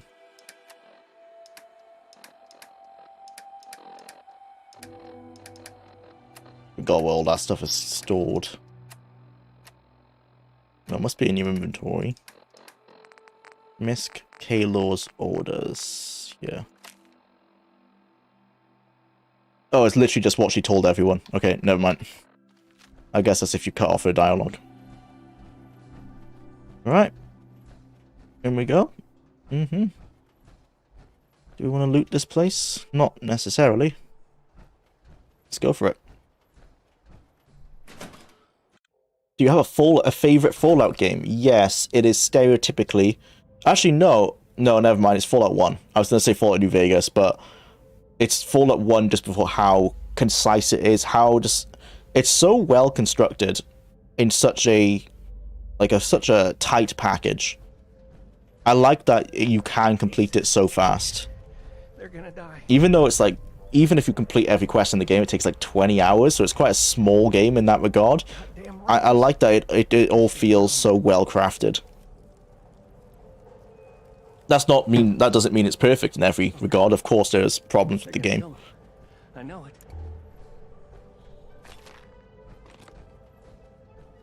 But if there's a game I want to replay the most, it's tied between Fallout 1 and New Vegas for the amount of builds that you can play in both. It really feels like every build, no matter how jank it is, will work in Fallout 1, even if it will make a very difficult time, but you can make it work. And that carries over to Fallout 2 as well. It's just that I feel like Fallout 2 is a much more bloated experience, which is good in one regard, and that there's a ton of more content, but it turns me off replaying it, knowing how long it takes to finish. All my fault. New Vegas gets around that by a lot of its bloat not being contained to its main quest, so you can choose whether to actually play with that or not. And I guess you can try and speed your way through Fallout 2 to a degree, but the game's a lot more difficult. That it does require you, I guess if you're extremely skilled in the game, like if you've got a lot of knowledge in the game, it's not a problem. But for me, I still feel like I need to do a lot of side activities to level up so that I can approach the end game. But perhaps it's just a time thing. Like, I've played Fallout 1 4, 5 times now, so because of that, I know the game almost like the back of my hand. Whereas with Fallout 2, I've only played it 3, like, I've done 3 runs, but I've never finished a run. And that might be what's changing my opinion on that game. But yeah, it's Fallout 1 in New Vegas. And then straight after that, Fallout 2, then probably Fallout 3, then 4, then Tactics, then Brotherhood of Steel. 76 is just floated in the ether because I've not played it enough to give it a fair rating. And then Shelter is not on the list at all because it's a mobile game. Doesn't count.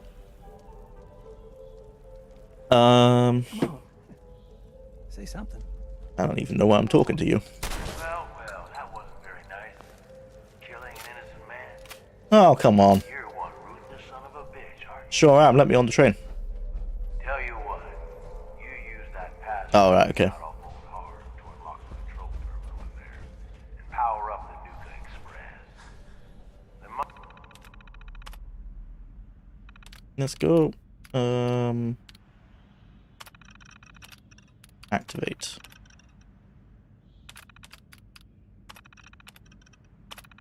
Monorail will take you to Nuka World. If Captain Killing are your thing, I got the offer of a lifetime for you. But only if you think you can handle it. Oh, it is that one. Nuka World is proud to announce the- the oh, grand it's an intercom. reopening of our World of Refreshment ride, now featuring delicious Nuka-Cola Quantum. Clear the doors. It's not ahead. Matangase alahado. I lose more sleep over the realism of weapons than I realize Boston has been given a desert southwest biome. It's Bethesda. Yeah. And every one of you aboard the Nuka Express monorail. For your own safety, please remain seated or utilize the provided handrail while the train is in motion. Oh, okay, it's let me go first person again. To the right side of the monorail, you can observe It's Disneyland. the famous Biztop Mountain. Standing at over 100 meters tall, Biztop I actually might quite like the Mountain Nuka is world the largest man-made structure because in I've the enjoyed world and my times at features Disneyland in the five-star past. Biztop grill. Might be an interesting parody. Be a shame that I'm going to be basically speedrunning it for this playthrough, but I'll be playing it more in depth afterwards. Not really a spoiler, but the guy you killed wasn't dying or even hurt. They're literally tricking you to go to Nuka World if you're playing a good guy. Oh, right. Well, I put him out of his misery. I didn't say that his misery was that he was dying. Maybe he was just miserable for other reasons. And the truth is, that guy Harvey Nuka World is a perfect example of just how Bethesda doesn't understand Fallout and how they don't care at all. But it is a good example of how they make sick-looking worlds. So that's essentially Bethesda's thing, right? Yeah. They don't understand the actual themes of Fallout or the people, but they make things that look really cool. And that's enough. At least for the looter-shooter aspects of Fallout 4. That's why me and Fox have been saying, like, that's why the game works so well as a survival game. Like, almost trying to ignore the Fallout RPG aspects and just use it to explore and, like, survive within the world.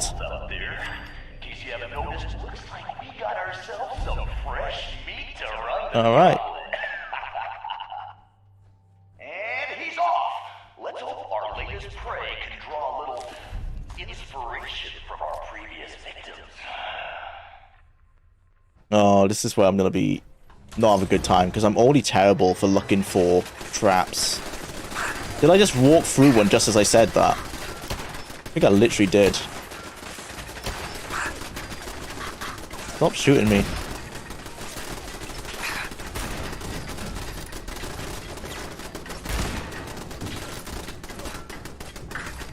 Oh, didn't see that one.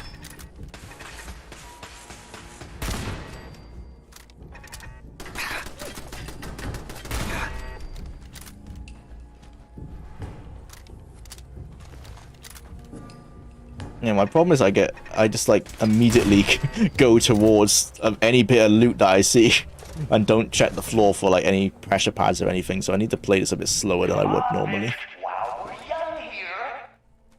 Yeah, you don't rush me. I'm getting through it.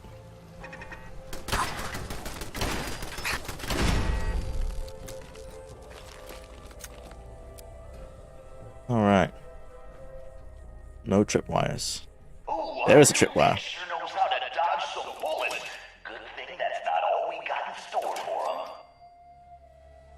Yeah, these are all the things that I need to look out for. Loctite. Ah. That's probably the way to circumvent the entire maze. Oh.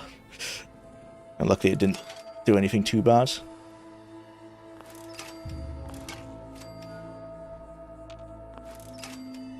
Jesus. A bit too many traps, to be honest. Lucky wasn't so lucky.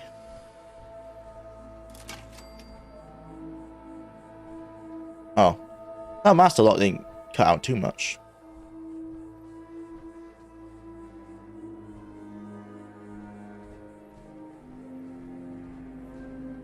Nuka is an outright parody of Fallout. Oh, okay. Nice. They've parodied the parody. I usually hate having to kill Gage. Mark Rolston, who was the voice actor, was Drake in Aliens. That's pretty cool. Well, the professor does make ignoring their storylines a tempting option. It's like the best option always. Wait, Julia, you've never done Nuka Will, so you don't know the story of Atlas? No, I don't.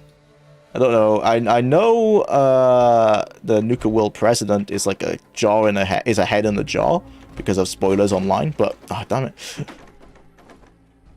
But I don't know anything else. Say what you want, at least the Raiders can create entertainment. How the hell am I meant to... Oh, is it a jump? You have to like... Oh, no. Okay, you can just kind of skip through it. Yeah, but you have to like jump from each one of those. But luckily the hitbox of my power armor was big enough to kind of skip it. Cringe can be... Oh, ow. If cringe can be entertaining. Cringe is entertaining in a way. I feel like a lot of UK humor is based on cringe. But then again, it's written to be cringe, where I doubt this DLC was. Well, okay, that was the timer up. Got pretty good. How many hours do we have? If we have 15.5 hours, I think we'll probably hit about 20 hours for the full playthrough. Nice.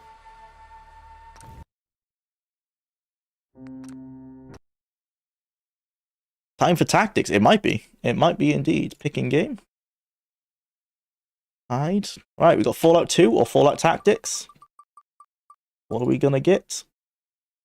It is Fallout... Oh, sorry, Tyrannium. It's Fallout 2.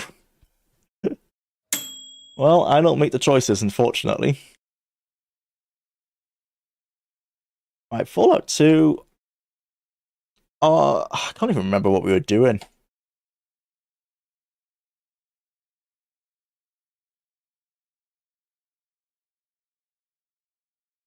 I want to say... Ooh, that's loud. Ow, my ears.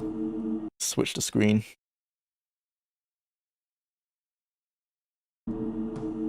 War never changed.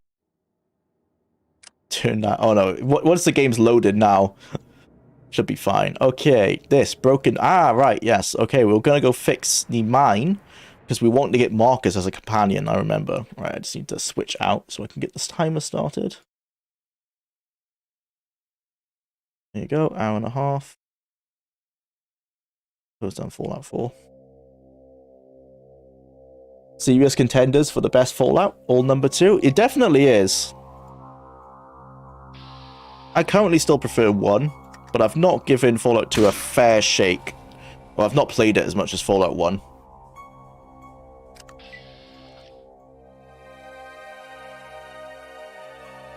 Right, where are we going? Here. What else is there around? Just random machinery. Alright, we want to go northeast.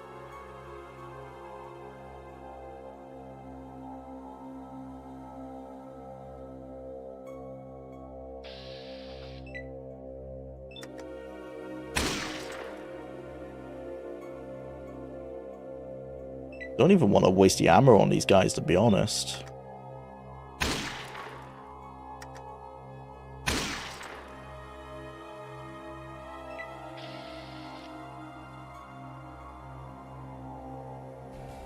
Yeah, it only gave me like 75 XP for killing 3 of them. It's not even really worth the transaction.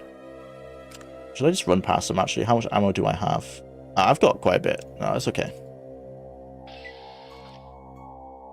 How would you guys feel about a Fallout 1 and 2 remake, remaster? Depends how they do it. If it's just a remaster where they take this and spend some time to make HD textures, so the gameplay completely remains the same, but it's just a HD version of this, kind of like I've already run a HD mod as it is. But take this and maybe just up-res everything so it's not pixelated. Don't use an AI upscaler because that generally has horrendous results. I would be fine with that, honestly. Even if they...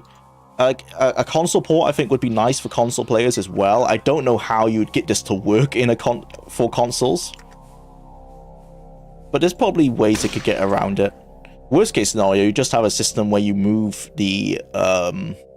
you assign buttons to the certain icons, and you have the mouse icon move using the analog stick. I've seen some ports of older games use that. It's not ideal, but even if they just did a basic thing like that, I'd be fine. In terms of a remake and that, like, making it maybe 3D, not so much on board, just because I don't know actually how you translate these games to 3D. You would have to really rebuild them from the ground up, because something like this cave, for example, this would not be a good cave design in 3D. For an example of what a bad translation of 2D to 3D looks like, you can go look at my video for Skygerfall, and that's actually taking a 3D game and keeping it and putting it into a higher res 3D engine. But you can see how the dungeons in Skygerfall look really bad because the tile sets from a modern game like Skyrim aren't designed to fit such a strict grid system as the maps are in this game or as they were in Daggerfall. So yeah, I wouldn't like a 3D remake. Or maybe what I'm saying is that I wouldn't want Bethesda to waste time on a 3D remaster, because it would take so much time to rework the entire game to work in this medium that it would almost be like a completely different game. Best case scenario as well, what they could do is maybe remake the game in the Wasteland engine and outsource it to someone like the Wasteland developers that I've forgotten the name of. But because those are ran right by an ex-Interplay employee. Isn't it Brian Fargo actually who runs that company? The air purifier is freaking...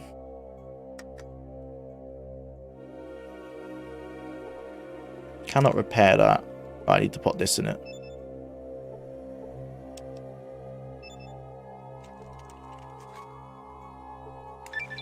Okay, that's done. And we gained the level as well. Ooh, I think Action Boy. How many levels? I haven't got any levels of Action Boy.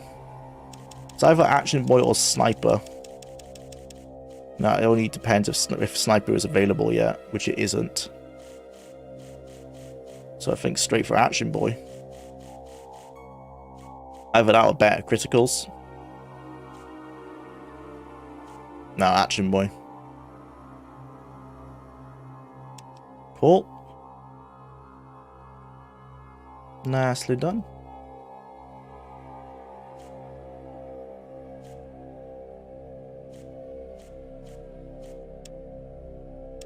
Oh no, we can get science from books. Let's do gambling. For money. We already have 10 luck.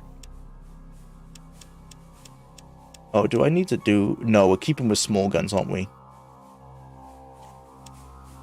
Just bump that up a little bit.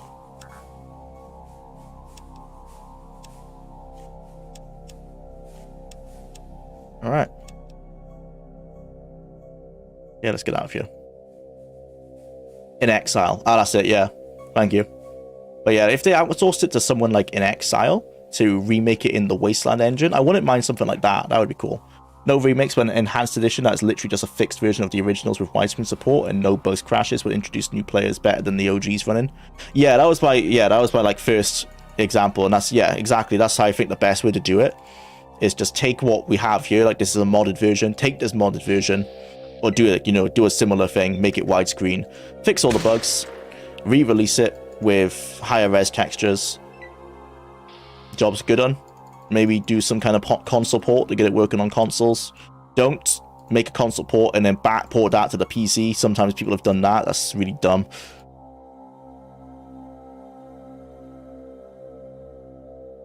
I would like a remake for one reason. All the games can eventually have a hard time working on new hardware. Yeah, that's a good reason, yeah. I wouldn't want them to be lost, but besides that, there's just mods people are making. Exactly, yeah. Just update the launcher, essentially, so that the game can be ran on modern versions of Windows.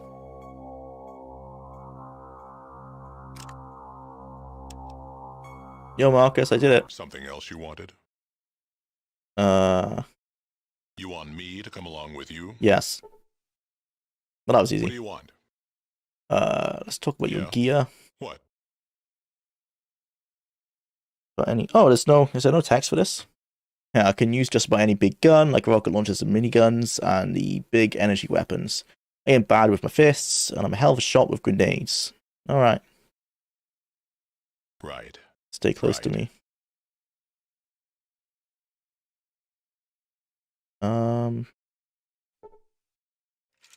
What do you want?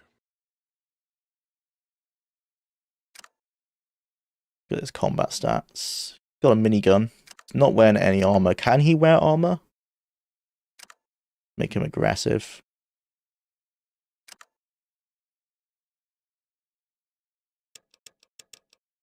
Oh, he hasn't got a lot of ammo. That's not a lot of ammo at all. I wonder if it's like a New Vegas system.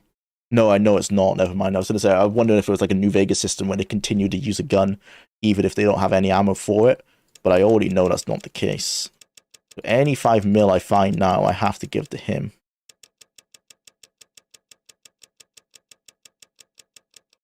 Okay. Take grenades, right? I don't have any, I think, but yeah, I'll be giving him some explosives.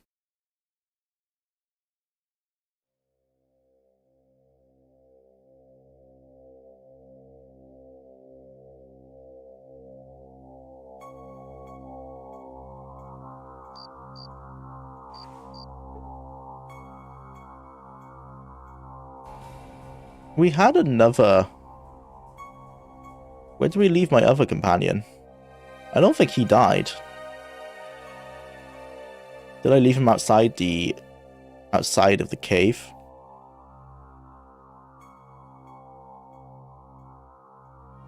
Oh, I did. I left them both outside of the cave. Oh, yeah, because I was going to use Mentats, wasn't I, to game this to get the 3 companions. But I think I need Mentats and... Was it alcohol? Yeah, Mentats and alcohol, maybe.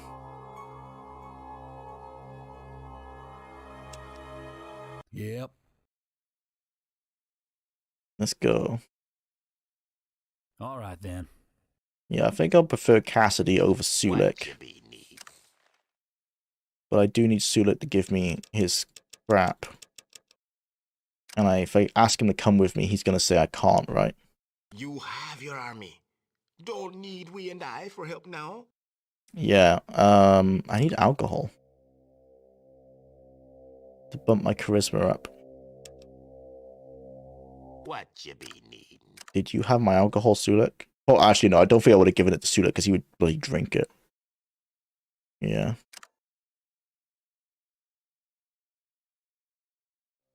Do you have it, Cassidy?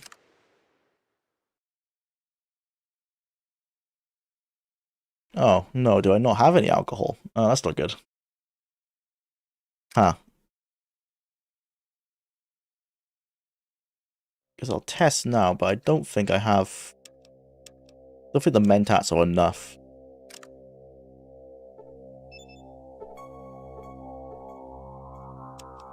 Yeah, I only gained 1 charisma from that, so I have 5. I think I need 6 to get Sulik. Yeah. Oh, but they stack, right? No, I don't have enough mentats, but I think we learned that it stacks. And yeah, I don't have enough. Damn it. Yep.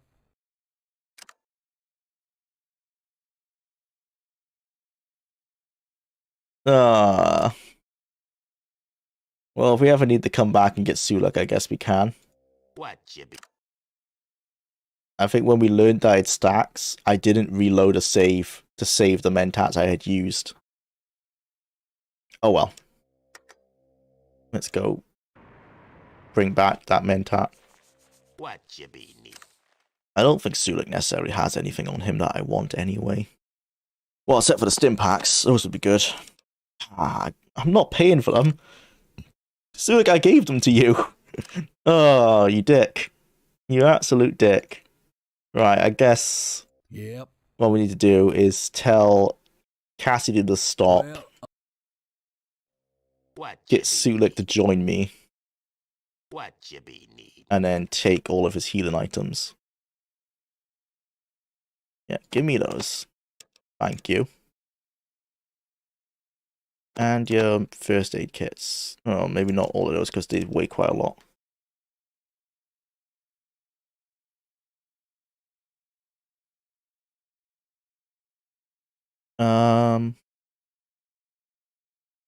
All right. I think, maybe your armor as well, because I want to see if I can get all Marcus to wear that. Yep. Go away. We be here. What's up? Let's go. All right then. Do you have any 5 mil by any chance? No. Damn. It's gonna be a rough one once he runs out of his bullets. Marcus is gonna cost me a ton of money, I can already see it. Maybe getting him a gun other than a minigun might be the way. What did he say he was good at, actually? What? Any big gun. Bugger. Alright, yeah, he's just gonna cost me a lot of money. Oh well. He's good for it. Right. Take this armor. Oh, I didn't trade it because it was too heavy. Oh, whatever. I don't care, man. The inventory management systems in e-games is a ball ache. I can't be bothered. Let's go. Let's get out of here. Let's heal up while we can. Yeah, I didn't see the message that must have said that it was too heavy for me to trade.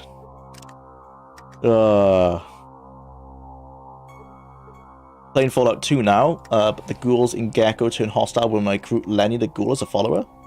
No idea why. Yeah, I've not. That sounds odd. I don't think I've ever had Lenny as a follower.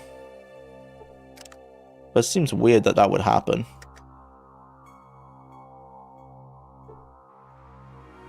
Don't give me alcohol and expect me to drink it, Jula. I'm only human. Sorry, Mr. Anderson. But yeah, Sulak's problem was I dumped like 10 jet on him just to carry, and then he used them all. Not only that, he became an addict as well. And he had the gall to complain when I didn't give him any more jet. Lesson learned on that one. Monquis can use plasma rifles for when you get them. Nice. Yeah, I'll keep an eye out for those.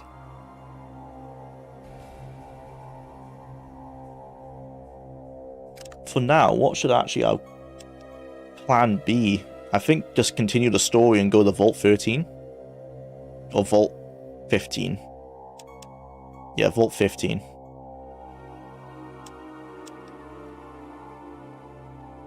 Right. Actually, let's just check the trunk of my car. See if I don't have any 5 mil for all Marcus. I've got a sniper rifle.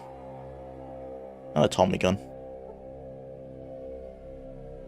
I've got so many guns. Ooh, H&K cores. Yeah, we got a ton of microfusion cells. I thought those all powering the car. But they'll be good ammo for Marcus. Once he has a plasma rifle. But, no, it doesn't look like I got any 5 mil.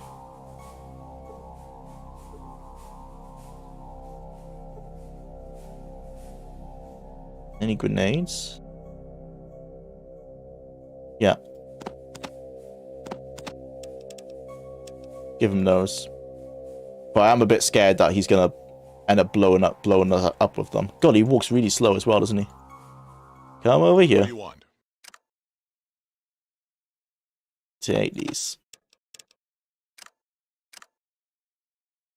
Oh, they're plasma grenades as well.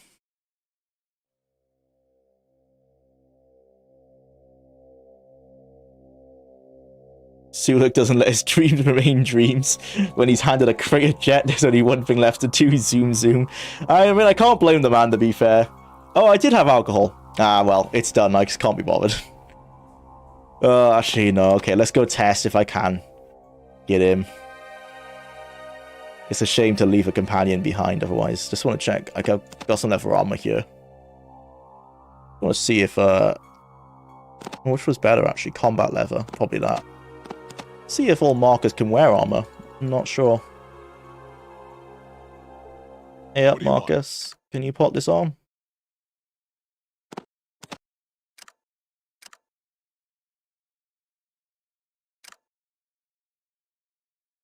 Use best armor? Nah. I'll try. I like to imagine he really tried to get that on, but it was not going to work. Good attempt, buddy. Right, okay. Let's just save here and test what happens to our... We need 6 charisma. We currently have 4. If we drink the rot gut, it gives us just 2 perception. Okay, it doesn't affect... Yep, alright, that's fine. The rot gut, it just reduces our perception. It doesn't give us charisma. Alright. So that's not going to work. Never mind, we can always come back for all Suluk if we need to. Don't think we need him, though. I think we've progressed past him now. Let's go.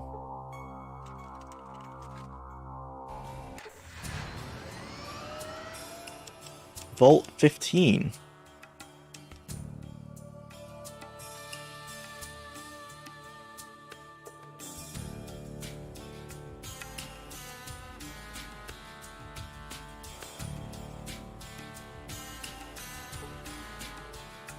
Alright, swarm of mantises. No. That sounds like a waste of time.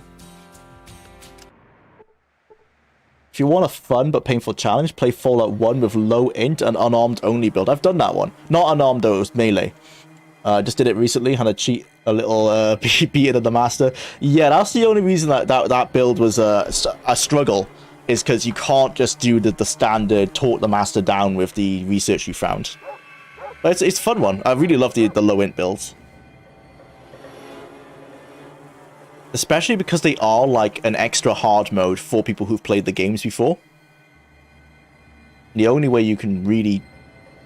Well, the only way you can beat the game with a low int build is if you actually know how to play the game. It's just not going to work otherwise.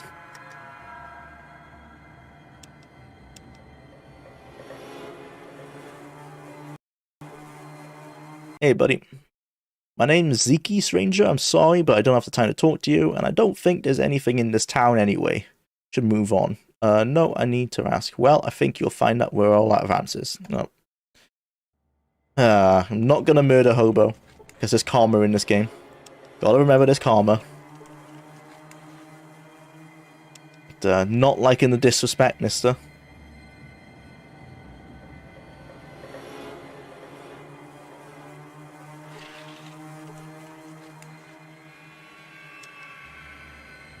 Let's just go to the vault, I think.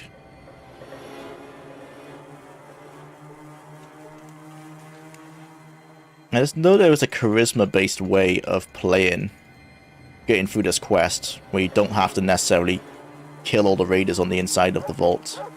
I just can't quite remember how to do that.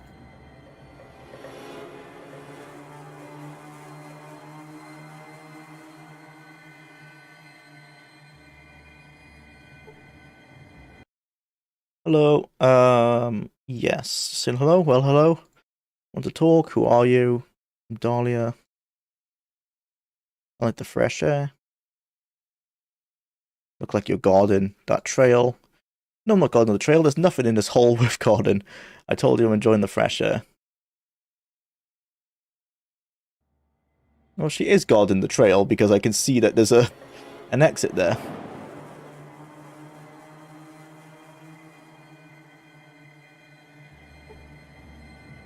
I mean, I am. There's 2 screens for Vault 15, I thought. Yeah. Oh, she is guarding the trail. How do I get her out of there? I don't remember everyone being so hostile to me.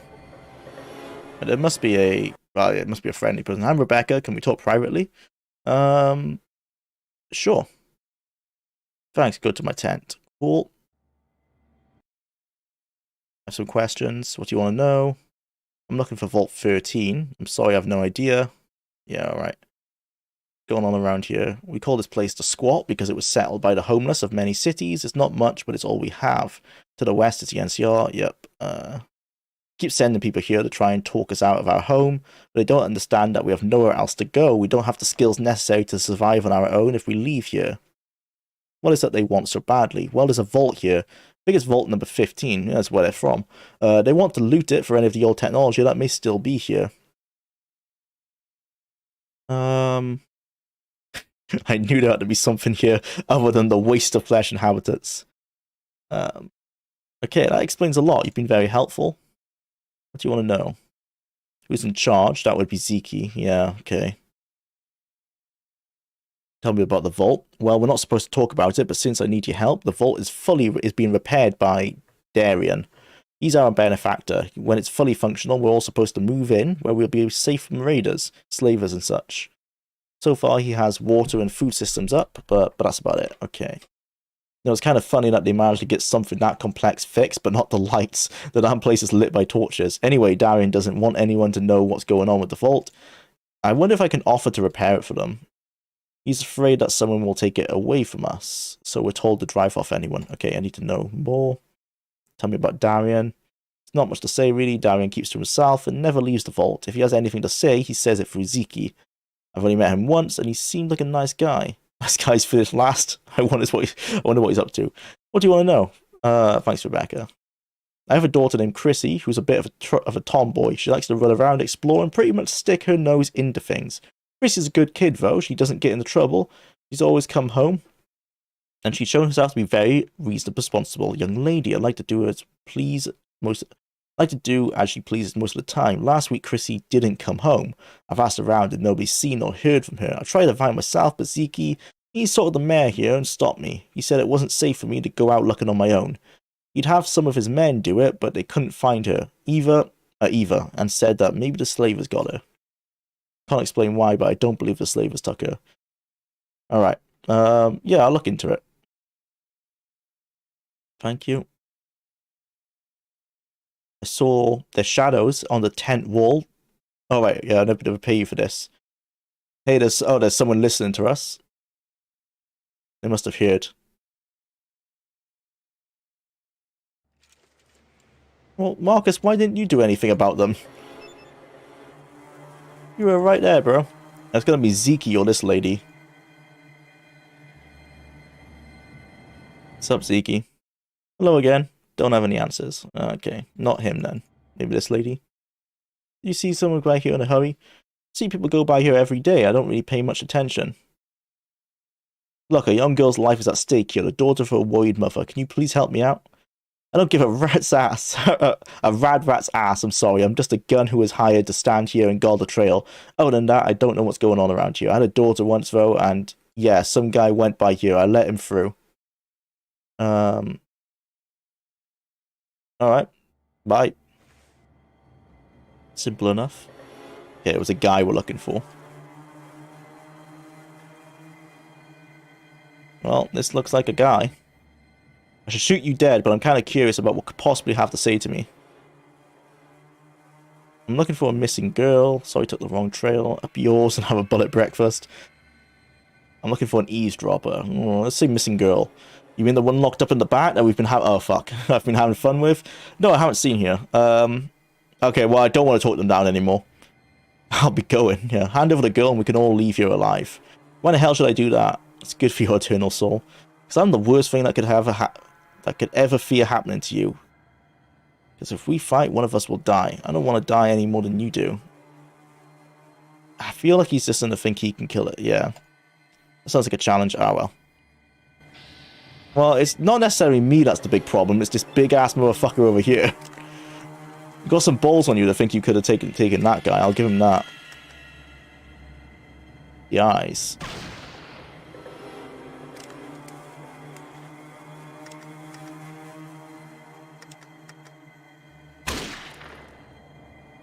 And run away. He's tanky, I'll give him that. Oh, no, man. That's why we brought Marcus. If anything, me and Cassidy just wasted our bullets there. What a badass. We lined it up perfectly as well.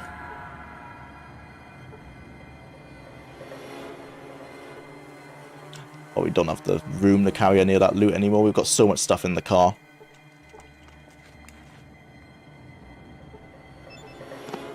I used that, bro, so thank you.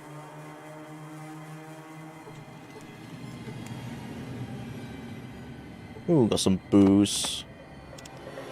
I want to test if it does work for charisma.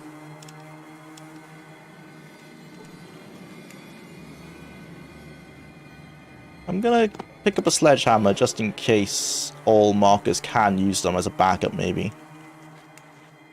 Ideally, like maybe a power fist or something would be better for him. Yeah, you take that for now. Wearing robes is how most people in the desert would stay cool. Well, in this case, it's the Bridgekeeper's robes. So, maybe just an Easter egg kind of thing, isn't it? Hey, just wanted to pop in and say I enjoy your content and perspective on games quite a bit. Thanks for the quality content. Thanks for Wes Thompson for stopping by. Thanks for your kind words. That's the beauty of the first two. It doesn't matter if your intelligence is 1 or 15 in Fallout 4. Yeah, it doesn't change anything. It's only a limited factor for perks, exactly. It just changes your build, but not actually how you play the game. Wes Thompson just outed himself as a fellow man of culture. He sure did. Have you ever considered what kind of hell it would be to wear robes all day and long in the desert? I guess it depends on what they're made of. Like, if these are silk, then quite nice. If they're wool, you're correct, and that'd be a nightmare. Like, if it's like a dressing gown robe, like you wear like in the bathroom or whatever, just hell. Hell on earth. Yeah, don't worry, it's a very breathable fabric. We can headcanon it to be, I guess. The door appears to be locked. Yeah, no shit, that's why I just used my lockpicking skill on it. Did it not work? Okay, there you go. Robes specifically made for deserts are made differently from different materials. Yeah, I think they're mainly made of silk. Or like a synthetic polymer that reacts like silk.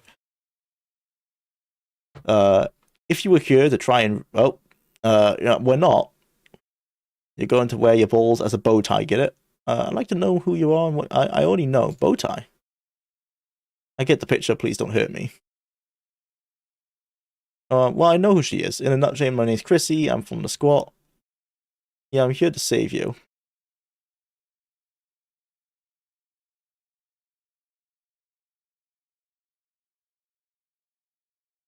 Yep. Alright, I'll take you home.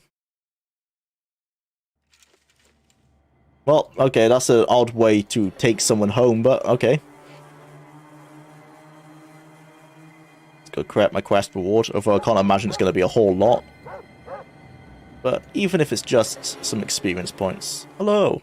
You saved my daughter. I can never repay you for your kindness. Please, thank you. Please wait here. Okay. My daughter has told me everything. I find it hard to believe that Darian is such a monster after all he's been doing for us, and to think we've been helping him hide his operation as a raider. I can guarantee you we won't stand for it any longer. I've already talked to Zeke, and he wants to see you. You should go see him. I don't trust that Zeke's going to be on our side, but I'll go talk to the man. See what he has to say. What's up, bro?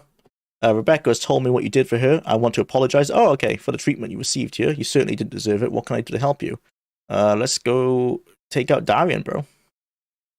Yes, I do. I act as a middleman between him and the people here. I'm not very happy about the fact now that I know what he's up to. Okay, cool.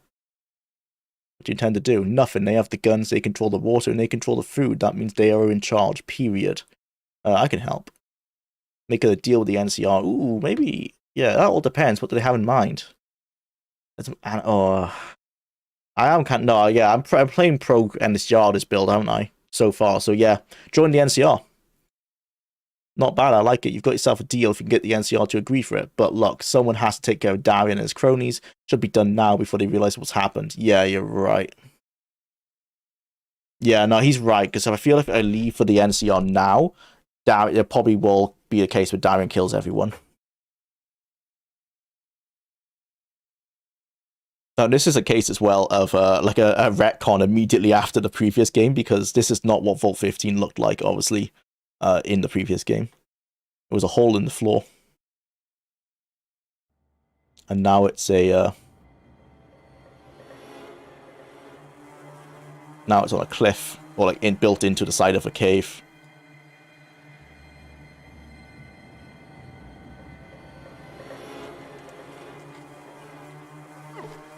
Oh, fuck. Shit, I should have probably read what he said. Fuck. Okay, I'm gonna go back and ask him how to open the door.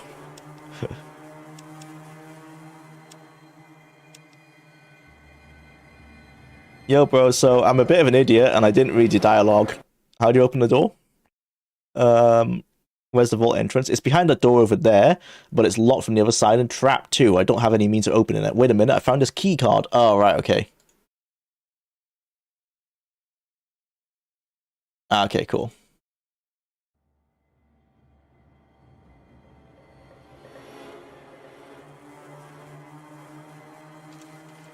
Use the key card.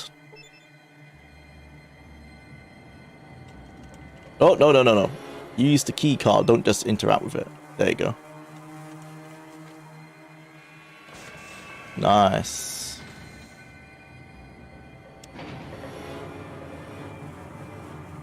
Hi all, I'm playing Begin Again Tales of the Two Wasteland mod list. It's a blast. Nice, Fifi. Welcome to the stream.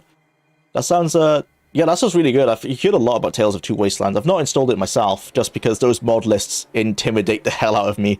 And to be fair, I am still... Oh no, never mind. I'm not streaming Fallout New Vegas or Fallout 3 anymore. That might be something I might do, actually. I do want to do another Fallout New Vegas. But I always want to do Fallout New Vegas runs, that's the problem. Game is just too damn replayable. I got my ID right here, let me show you. Oh, right, Rise, let's take your best shot.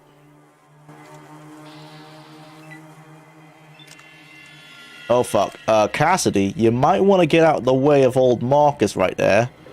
Because he's not... Oh, well, never mind. I just killed her instead. But you never want to stand in front of this man. Not going to end well. Oh, wow, they're all mentanted up. Damn. Big on their drugs.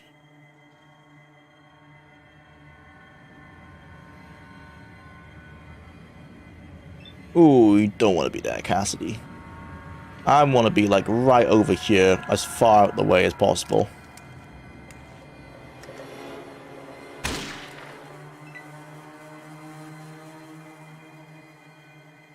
Ooh, okay. No, that might be alright. I think Marcus might be in front of Cassidy now. Oh, no! Marcus, whatever you do, shoot these two and not this one. Please. Be smart. Alright, I need to blow this guy's head off. Bugger.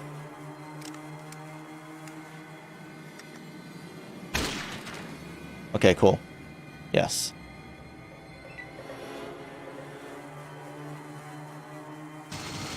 Nice. Bit overkill.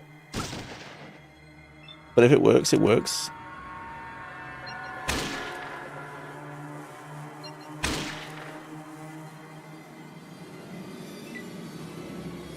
Always have to run out the way in case Marcus is... Oh, no. Marcus, no! Why would you do that, bro? Oh my god, he hit me for 29 points. Be smart, man. Don't shoot your bloody employer.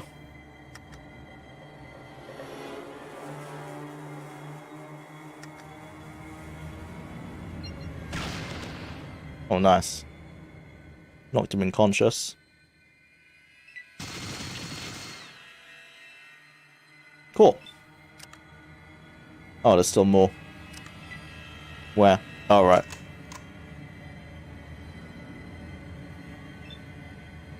Yeah, I might just let Marcus finish this guy, to be honest. Oh, I am Shit. I have to run over here. Not where you want to be.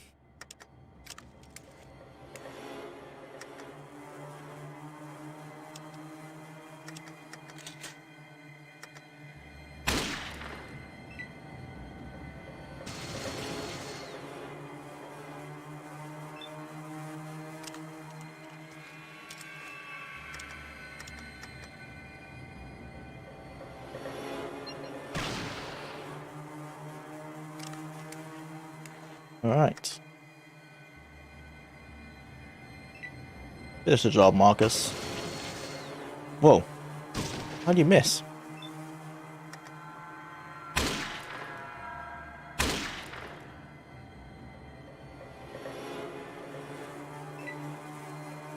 Nope, don't do it. Ah, that's even Dude, bro, stop. Bro, please stop.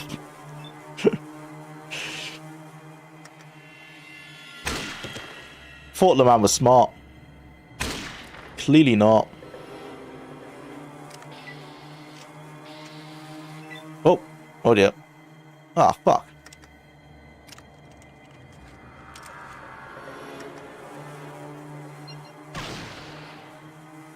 Yeah, speaking of, actually, I need to use some Stimpaks. That was a good idea from him.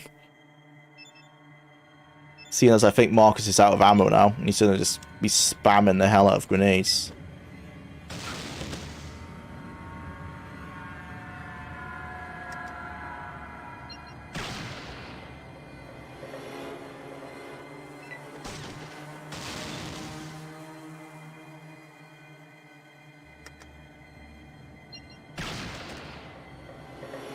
Finally dead.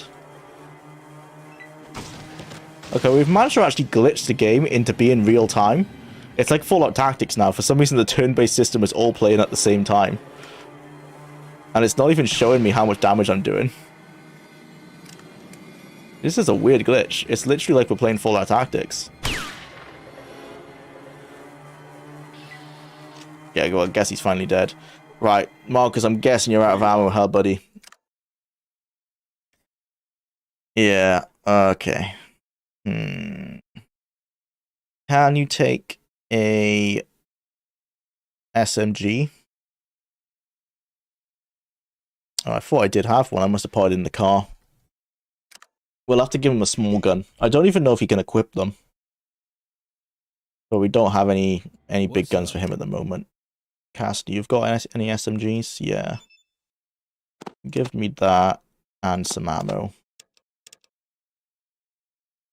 Oh, is that all you've got? Damn. I know I have a ton more in the car, but let's just give him some guns so he's not throwing grenades around like a madman. What do you want?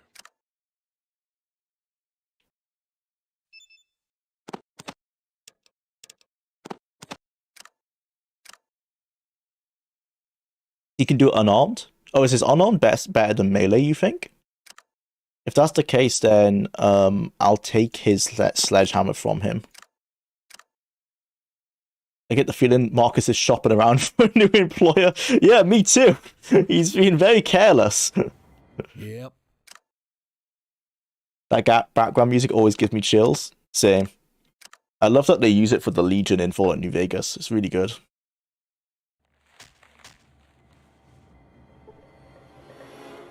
Oh, it's a power fist. Okay. That counts as unarmed, doesn't it? What do you want? Let's give that little Marcus. I think it's powered from microfusion cells, though, isn't it? Well, I don't have any at the moment, but we can give him some in the car.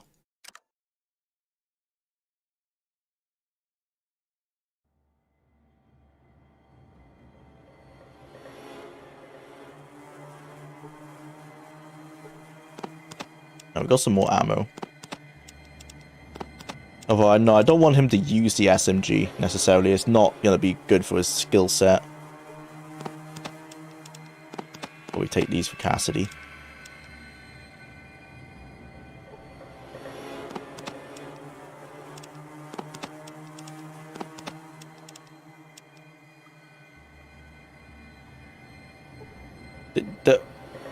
Did that guy stand up?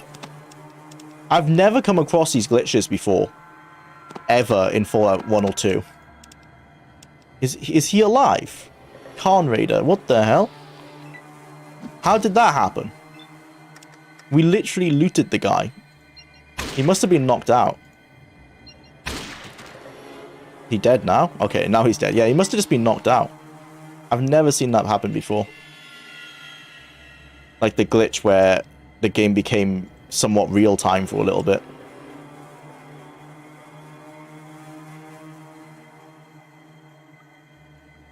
Oh, there's a doctor here. Is that Darian?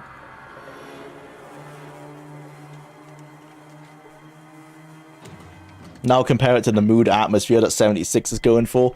Yeah, the Bethesda atmosphere isn't... Well, no, that's not... I was going to say the Bethesda atmosphere isn't as dire, but that's not true. Fallout 3 is extremely dire. Yeah, it's just 76 is just more of a happy-go-lucky kind of atmosphere, isn't it? Hello, I'm Doc Jones. You could call me Doc. What can I help you with? Well, you're surprisingly friendly, given the situation. Do you work for Darian? Well, yes and no. It's not by choice. I'm a prisoner here. Okay, you're on my side then. Enemy of my enemy and all that. The Khans keep me here. All right, that's very commendable of you. Can you leave here if you want? No, I'm pretty much trapped here. I mean, after I killed Darian.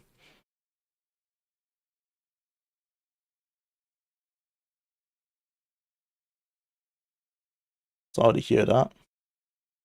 What happens if I say the top thing?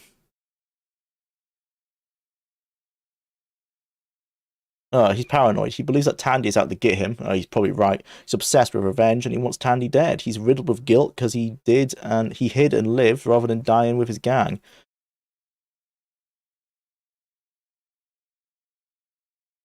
How did you come to be here in the first place? I was kidnapped. I was traveling from Vault City to New Reno from a well-deserved vacation. Went to bed one night and woke up bound and gagged in the next morning. I'm sorry to hear that. Imagine Darren has a dog. Yeah, he's got a dog. Personally, I think it's the meanest, most vile creature on the face of the... I bet it's a Deathclaw.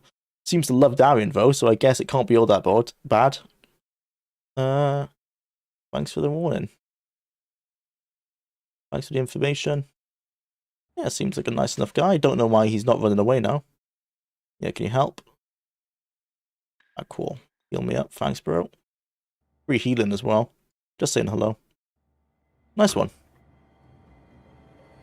That was helpful.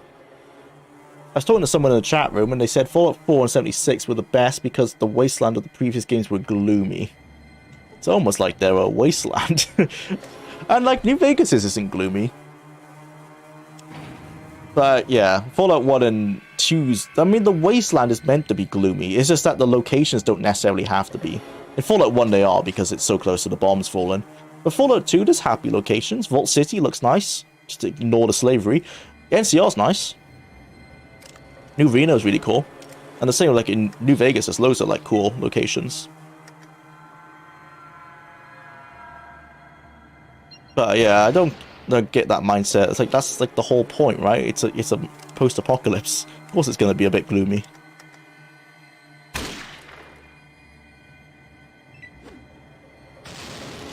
Marcus, you told me you were good with grenades.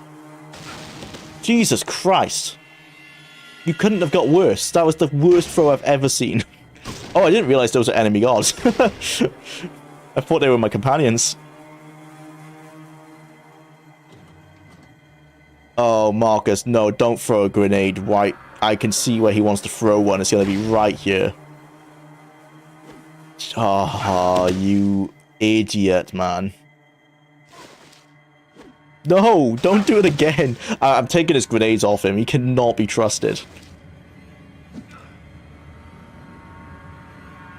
Right, I actually have to save. Because there's a chance he's going to kill all three of us. What a lunatic.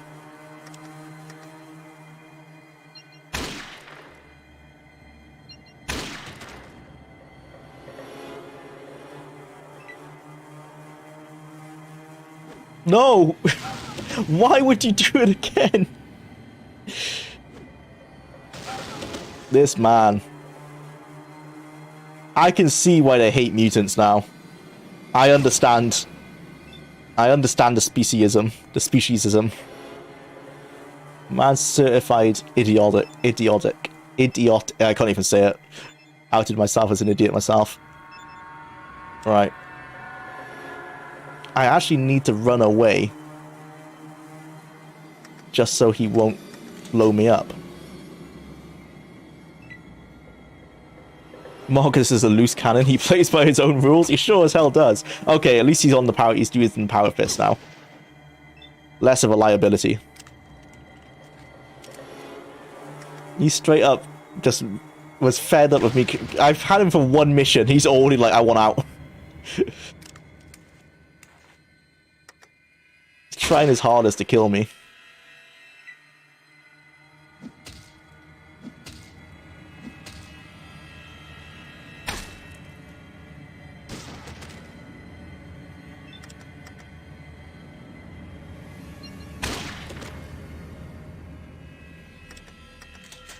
I keep accidentally reloading.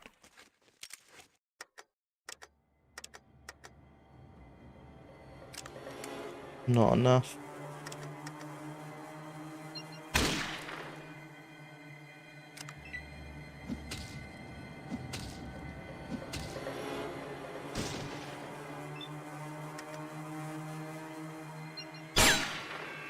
Oh, missed.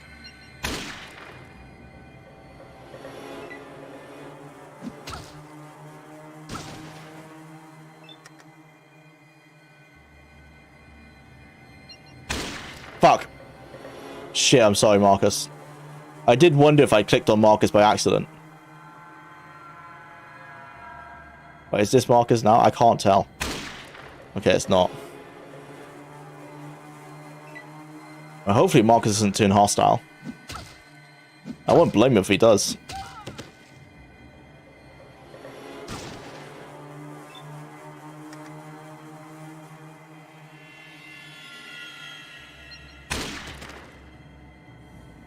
Nice.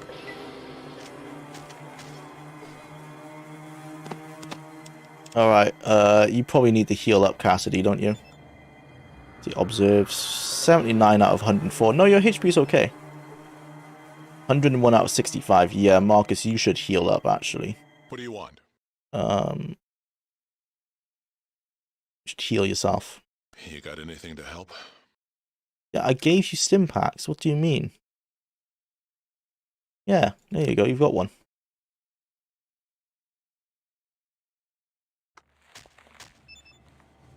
Actually, look at 121. That's a bit better. Oh, is that 5 mil? Yes. Alright. We're back in business. He's still a little bit of a liability with a minigun, but not too much.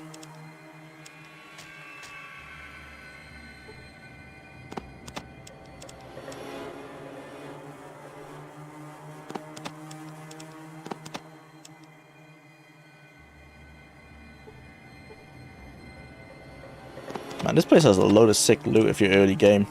But I guess it would be pretty hard to clear this place at that point. Like, all of these guns would be amazing. Too bad I already have way too much loot. What do you want?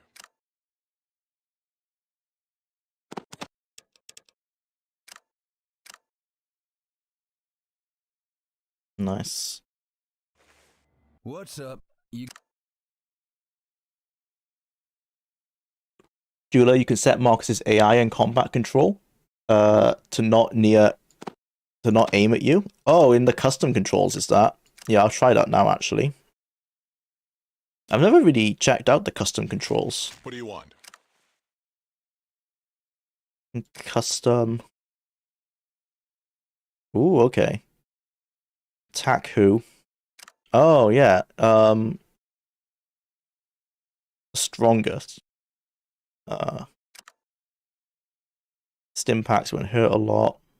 Oh, okay. So I could have set it so that old Sulik didn't use the drugs all the time as well.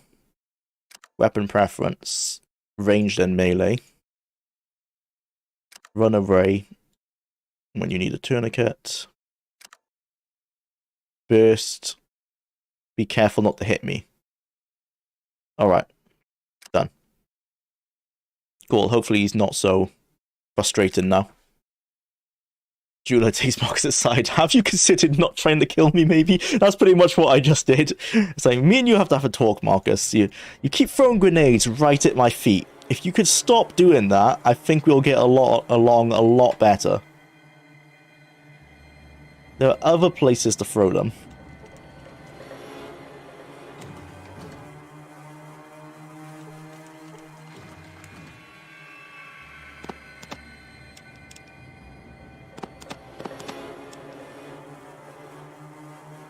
Wait, is that...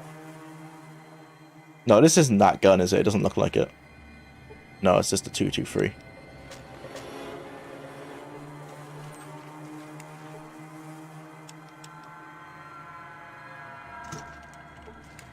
Marcus was just trying to practice the shady sand shuffle is all.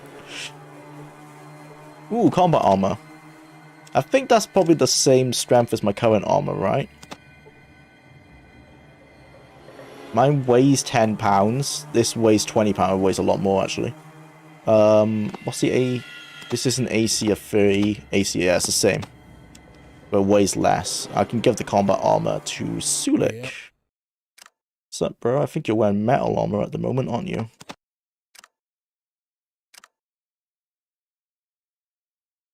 This isn't Sulik, sorry. This is Cassidy. Use best armor. There you go. Cool.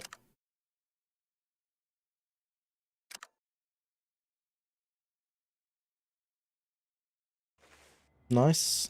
Decked out. Alright, let's go find Darian. I wish Bethesda would go for that perfect blend of bleak and silly, not just goofy all around. Yeah, I mean, I think Fallout 3, sorry, was pretty close to that, because it had, like, the entire bleakness of Fallout 1 with Bethesda's more goofy style of humor. Which was kind of introduced in Fallout 2 anyway. They just lent into it a bit more. So I think that's kind of the perfect blend. And then when they decided that they wanted to start the whole rebuilding narrative that we'd already kind of seen in New Vegas and Fallout 2 more so, they just went too light on it. Like, they didn't. You can still have a wasteland and have a narrative of rebuilding. Fallout 2 manages to do that. Because the settlements can be the state of like, oh, things are looking up and they're looking quite nice. And then the actual wasteland itself and like the vaults and stuff can still look really shit like this. I'm trying to use Darian.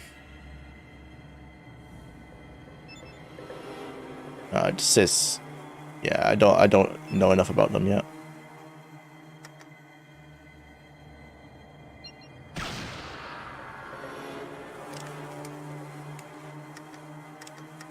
I probably could have talked to him, but nah.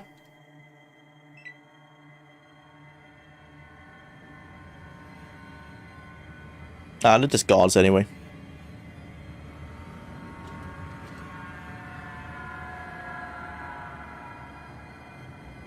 Oh, luckily there's no Overseer's chair. I just wondered if Darian would be in the Overseer's chair, but conveniently doesn't seem to be one. Marcus, you know you can use your gun now, right? That's a thing you can do.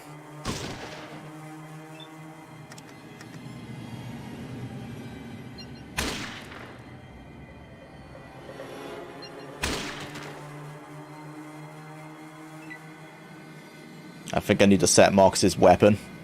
He seems to have completely forgot that he had a minigun on him.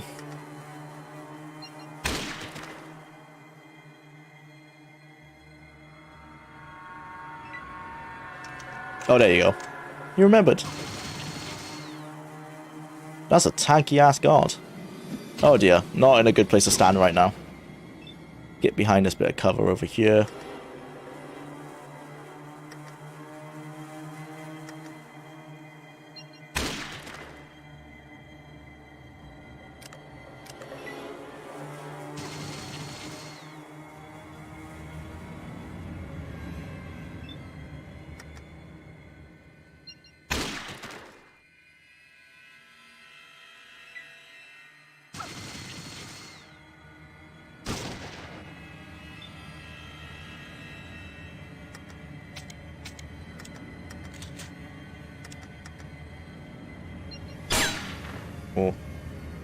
Low chance to hit. Aim for the torso. Don't do it. Marcus! Ah! Oh, luckily he hit me for no damage. It's like he knew. Perfect accuracy.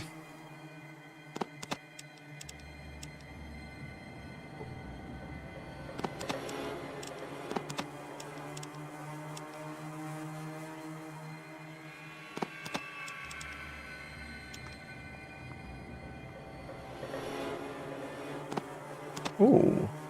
No, I've never seen a P90 before. It uses 10 mil as well. Is that better than my 44 Magnum?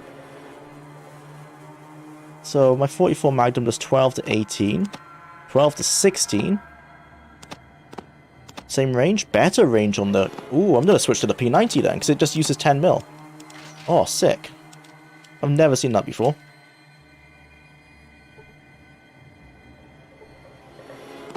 Nice one. Oh, some more 5 mil from Marcus as well. Things are looking up.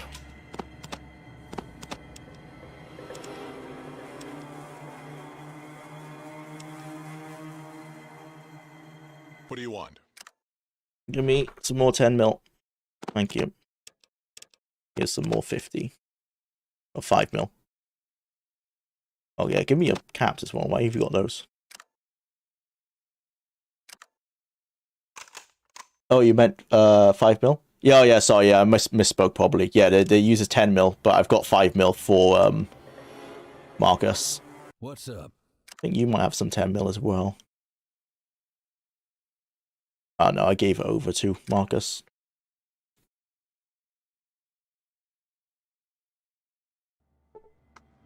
It makes absolute sense that areas would rebuild at different rates. It isn't like there's... Oh yeah, it's like I understand. I can get behind Fallout 3 being further behind than like the West Coast, especially now that we have the new law from Fallout 76 that explains why that area is so heavily irradiated.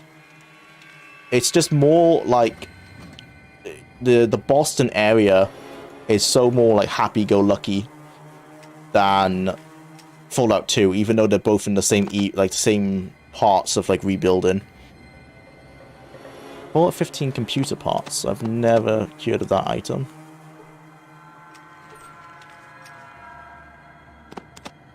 Has anyone asked us for computer parts?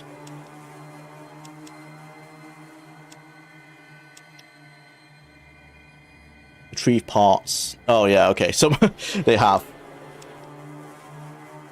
I guess that's the quest item.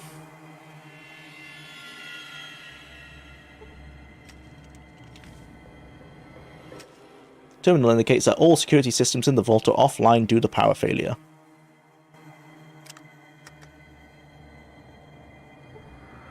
Failed to learn anything. To be fair, California doesn't have Travis around to keep the spirits high. True. That is true. Travis does such a great job. Such a charismatic guy. You access the computer and quickly scan all the available files. You find the location of Vault 30 and copy it to your Pip-Boy. Nice. I already think I had it, but can't complain about that. Let's go meet some Deathclaws.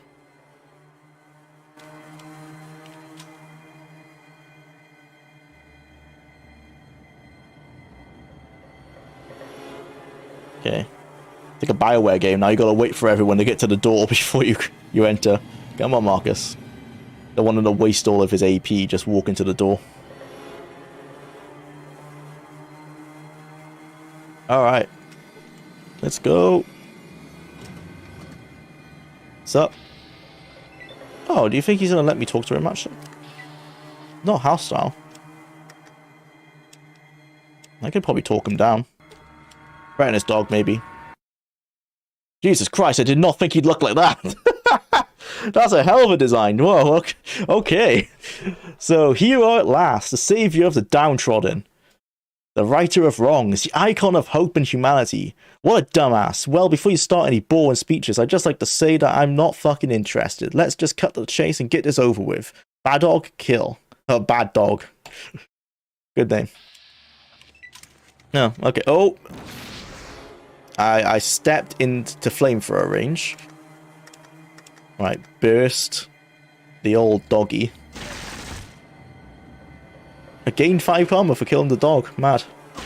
Must have been a really bad dog. Yeah, Marcus, if you could have just used your minigun, you know, from a distance, that would have probably been better than what you're doing right now.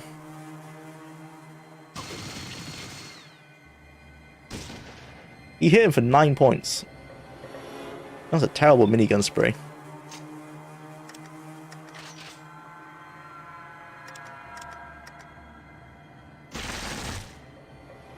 Oof. This P90 is so strong.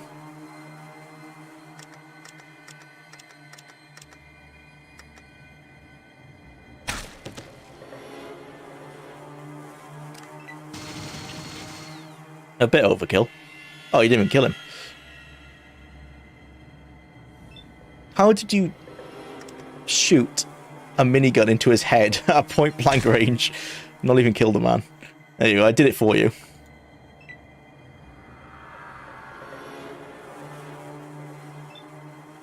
Yay, 4 nightmares. I'm a monkey with a beard. Pretty much.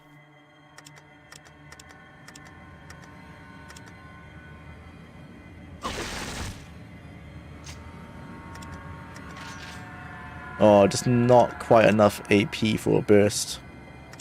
It's a shame.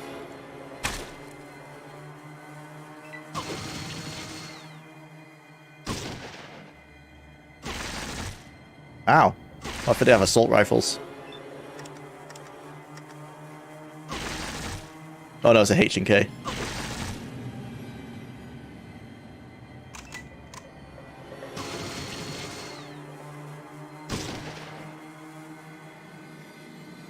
These guys are strong.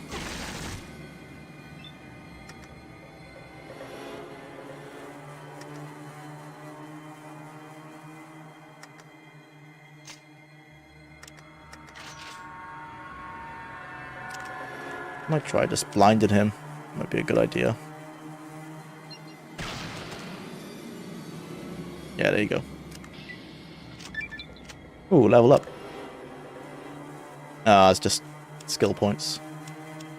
I miss having a perk every level. It's one thing I'll agree with Bethesda's decisions on. Maybe not as well balanced. Feels more rewarding though. That's especially a problem in Fallout 1. I always feel like I'm super low. Or like I always feel like you can't get a full build going. Just because you get so few perks for the game.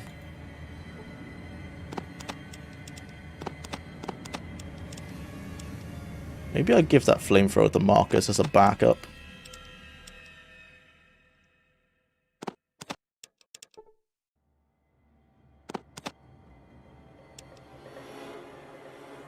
What do you want? What's up, bro? Take this off me. Take the grenades as long as you don't throw them at my feet anymore.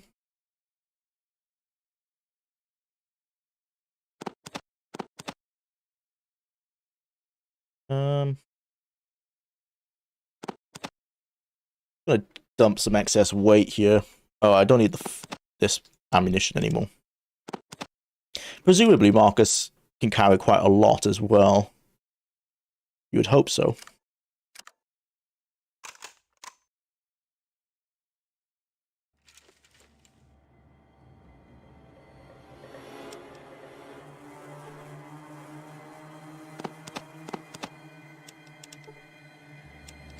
What do you want?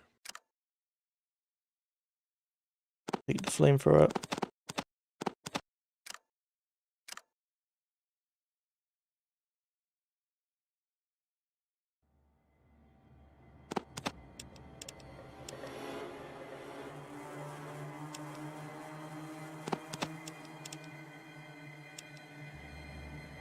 What do you want? This is inventory management of the game. Yeah, if they did, like, we were talking about remakes and remasters earlier, actually one thing I wouldn't mind them changing is trying to make this a bit more fluid. I don't know how you do it. Perhaps it's a system. I mean, Wasteland, I guess, wasn't too bad, so maybe just do what Wasteland did. Making the menus more snappy would go a long way, to be honest. You access the computer and quickly scan all available files. Among some personal journal entries, you find several detailed reports on the NCR. It seems there was a spy in their council. You copy the reports to a holodisk. Alright, I think we are done. Let's continue. We've got 23 minutes left. Marcus throwing that series of grenades at you gave you hiccups from laughing. I gave you hiccups from laughing so hard.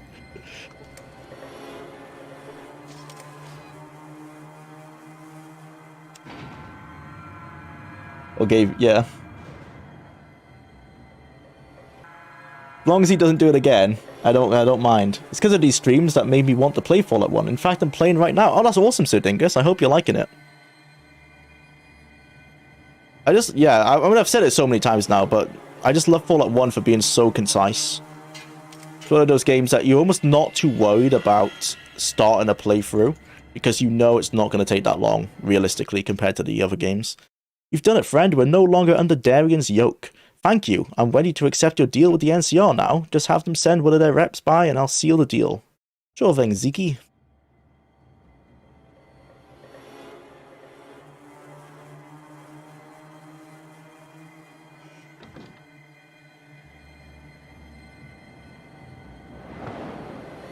Do we have any loot to dump?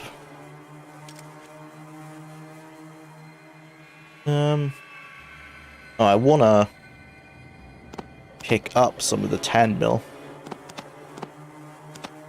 Oh, actually, yeah, let's test this alcohol as well. Give me that 10 mil.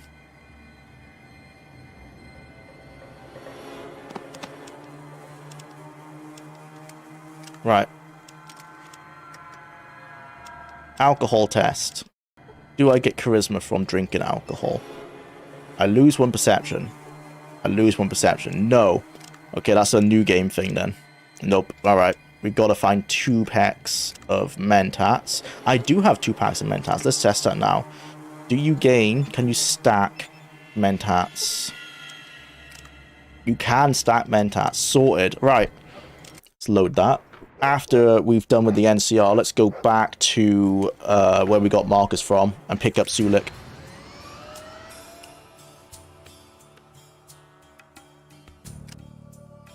Council Hall. Oh, put my guns away. Shit. Marcus, you do the same. Talk about your gear. Put your weapon away. And Sulik. No, sorry, and Cassidy. My gear? Sure. Right, okay. That could have been bad. They are not a fan of that around here. Hey, Tandy. Handled that already. The squatters want a deal. You help them become self-sufficient and they'll give you the vault. Also heal the parts. So they finally got reasonable.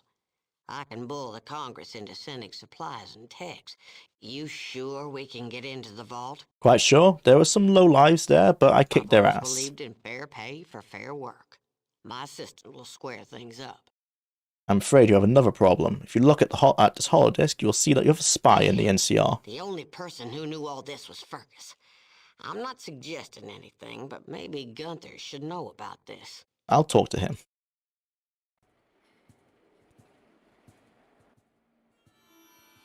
The president said to see you about a reward? Of course, she's just buzzed about it. Reward 6,000. Damn. And the NCR thanks you. Your president said you should know there's a spy in the house. Somebody named Fergus. Fergus, I don't believe it. Take a look at the disc. That looks solid. We'll take care of this. Here's 4,000. That was worth it. 10k. I love the NCR. RIP what happened to them in the Fallout show. But again, it's kind of like, it's the way I saw it happening after the information we got in New Vegas anyway. I wonder as well if there's other NCR outposts, or if that last one at the Griffith, at the Griffin Observatory was it. Like, is that the last remnants of the NCR? It might have been. I guess it's poetic that the Brotherhood beats them, seeing as the NCR had multiple wars with the Brotherhood and won every one. It's only fair that the Brotherhood should be the ones to finish them off. Deliver the herbologist report to San Fran. Okay, we need to go to Vault 13 now. Oh, I think I need to go back to Ziki maybe and confirm. Oh no, it says done. Complete the deal. Alright.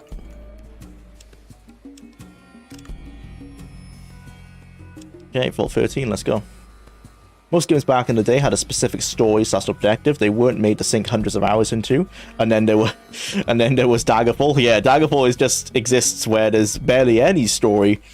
And it's just a major time sink. That's what I like about it. It's almost kind of like an MMO in that regard. You just make your own story, right? I guess it's what you'd now call a I don't know, what do you call that kind of game? Because I think like a lot of survival games are like that, but Daggerfall I wouldn't say it's a survival game. But there are a lot of games where you kind of like you make your own gameplay. And that's certainly what Daggerfall is all about.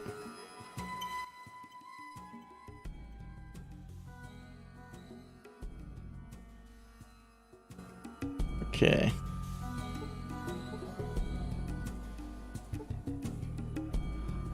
Let's sell some of our loot.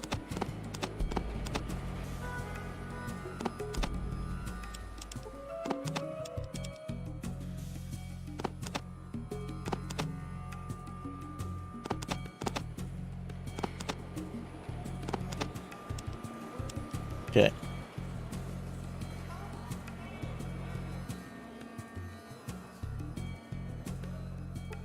What's up? What kind of inventory you got for us? Got a minigun. Got some ammo. I want a Bozar, but I want a Bozar, but I'm not strong enough to use it. I'm not sure where we can get some extra strength from, other than power armor. Pancore jackhammer. Is that stronger than the H&K cores? Sounds stronger.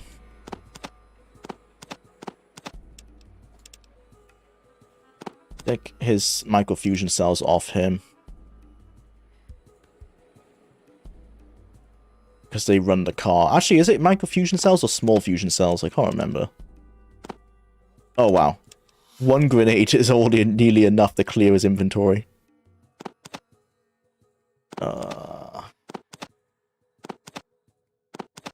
This is the thing with selling loot. Guns are... There's actually a problem where guns are maybe worth a little too much. I'll just have to eat the loss on that one. You can use his shelves as well to like access some different inventories.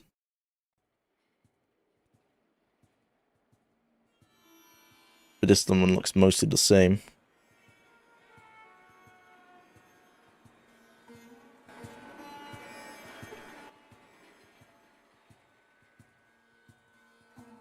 Oh, this one's different. Needler cartridge.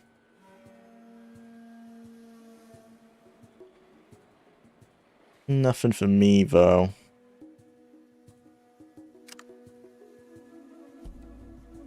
I might, buy that 5 mil off of him. See if this shelf is any different. Power Fist.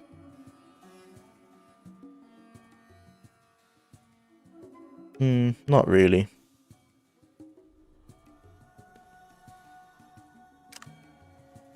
Caps. Well, I don't need caps. I just need some kind of reward for all these guns I have to sell. Julia, glad to see you back, man. When's the... Sorry, I can't read. When's the Starfield vid dropping? After Diablo. Wait, so I've got a Load in the Dark review for the new game. That's coming out in the next 2 weeks. Then Diablo not long after that. And then it'll be Starfield, because me and Evan have been cooking on that in the background. Episode 2 will be a big one, because it's going to be on all the story and all the factions. So we're going to get like all of the big quests out of the way. And then if there is a third episode, it'll just be cleaning up everything that's left. Which will mean that the full retrospective should hopefully be out, fingers crossed, before the 1 year anniversary. That's kind of the goal, is to get the full retrospective, which will be around... ideally over 6 hours, maybe 8 hours long. Depends how long episode 2 is, but it's going to be a monster. Yeah, the main retrospective should be out, fingers crossed, before the 1 year anniversary. That's the goal, anyway. But the pipeline is Alone in the Dark review, which isn't a massive video. That's more of like a 30-minute one, just like my thoughts and opinions on that remake, because it's got some bad press and it's got some good press, and I can understand both viewpoints. It's one of the ones that I mean, I'll explain it more in the video, but it's not worth what they're selling it for, but I can see the vision, and it is a lot better than some people might think. But also, it does have a lot of problems. It's really a middle-of-the-road kind of a game. It's one of those games that I like. I really understand why they've done things the way they've done it, but when you compare it to other survival horror games, that's where it falls short. It's like if it released in a bubble where other survival horror games didn't exist, it would be an amazing remake. But those other survival horror games do exist, and that's where it falls down. But as a homage to the original game, I really like it. I love how you can clearly see the passion from the developers and how much they paid attention to the original game.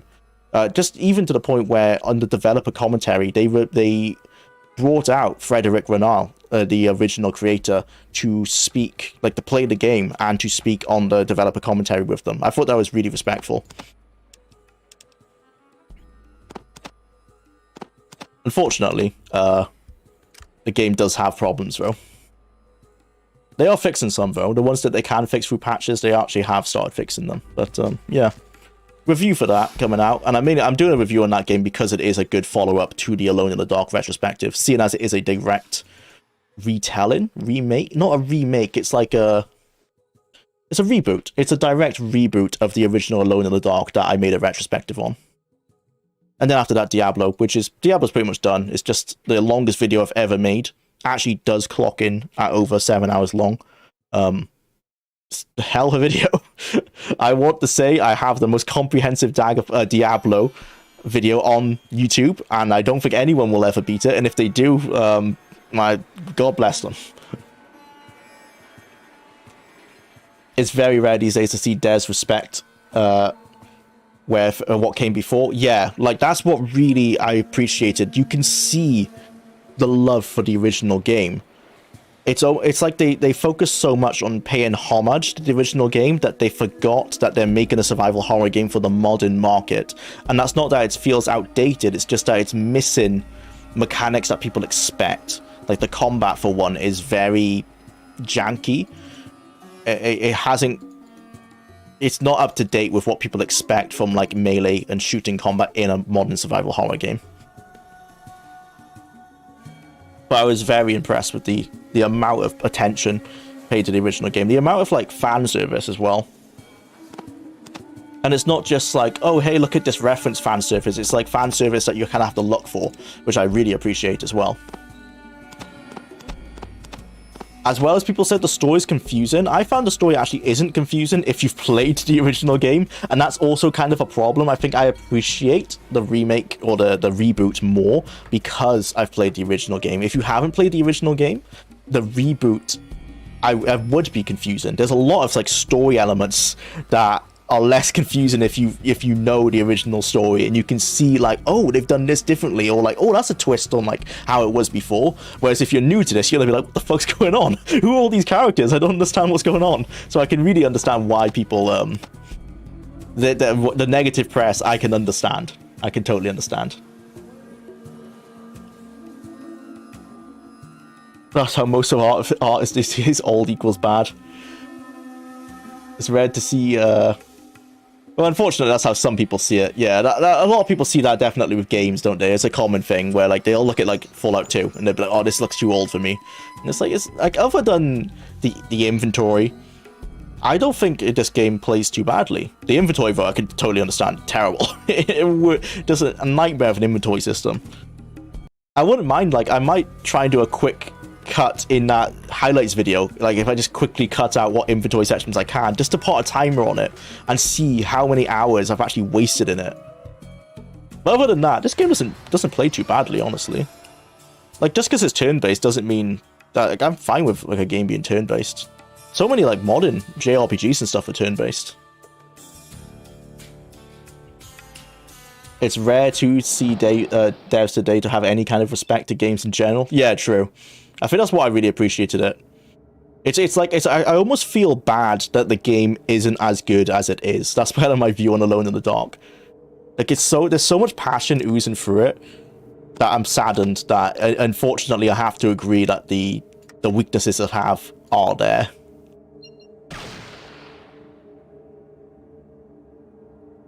And it does mostly just boil down to combat and controls.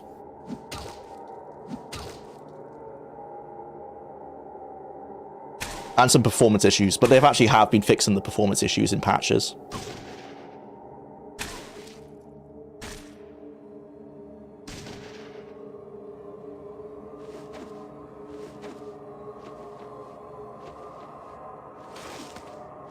Glad to hear it, look forward to it. Excited about all three. Hope you tear D4 a new hole, but not gonna lie. Yeah, I mean, I'm gonna be getting to Diablo 4. I do mention it in Diablo 1, and when I do mention it, it's, yeah, it's not, it's never in a good light. But, yeah, I'm not sure if I'll ever do a retrospective on D4. But I want to do D1 and D2.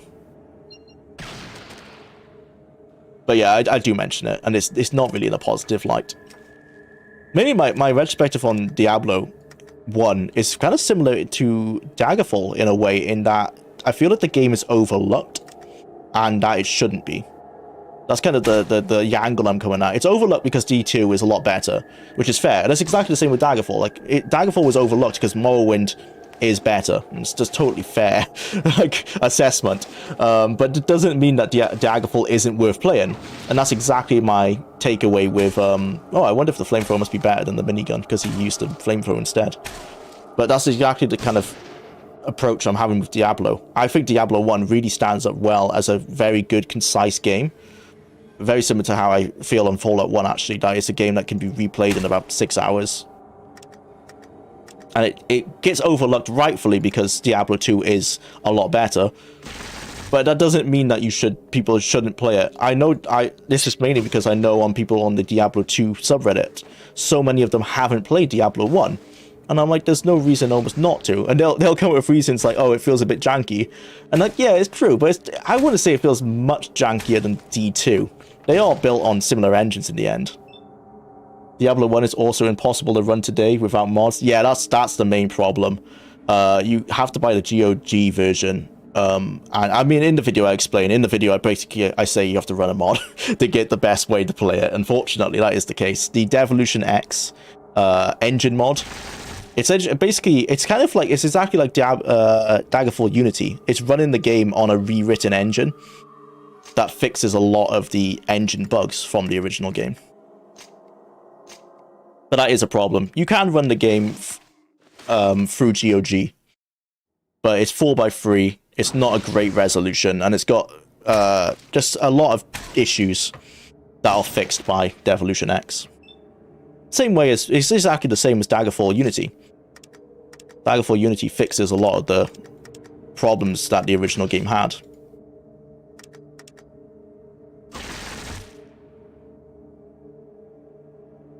It was kind of stiff, but it was intuitive once you got used to it. I'm glad they kept it. Oh, sorry. I feel like a game's modern slickness has ruined people from going back to older games or even trying alternate indie games. Like the Shadow Colossus remake still had the old control scheme. Yeah, that's kind of the thing. Like that's a valid complaint people had with Alone in the Dark. Like the new one, is that it feels stiff to control. And it feels like Resi Evil 4 to control. Like the original Resi Evil 4. And like, fair enough, like games have progressed since then. But it did feel terrible to me, and I always kind of feel when I'm playing a new game, am I out of touch? Because when I see people say like, oh, it controls like ass, I couldn't play it, and I'm like, it feels fine. Like, am I just that old? Like, I've played, I guess because I've played plenty of old games, that any game that doesn't control like a 1992 horror survival game like the original Alone in the Dark, I'm like, oh, you know, controls pretty well. It has mouse luck. Like, that's still a big thing. So I maybe that's the case where, like, maybe I'm a bit out of touch. But to me, I can understand what they're saying. There are some control issues in the game, but it wasn't enough to really hinder my experience with it.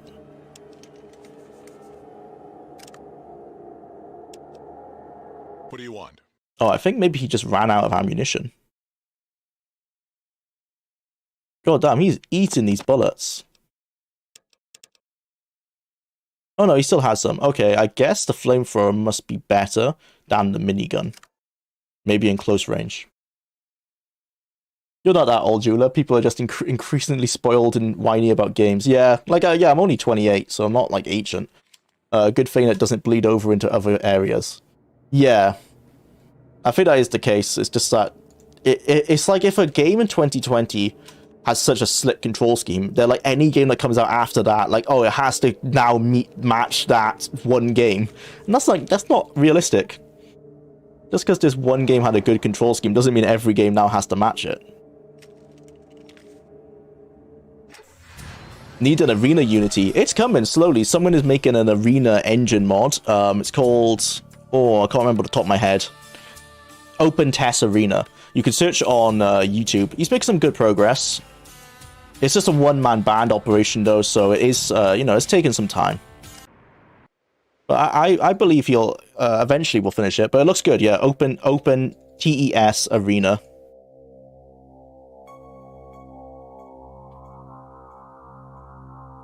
A big majority of people have strange complaints about old games. Just tourists, anyway. Yeah, pretty much.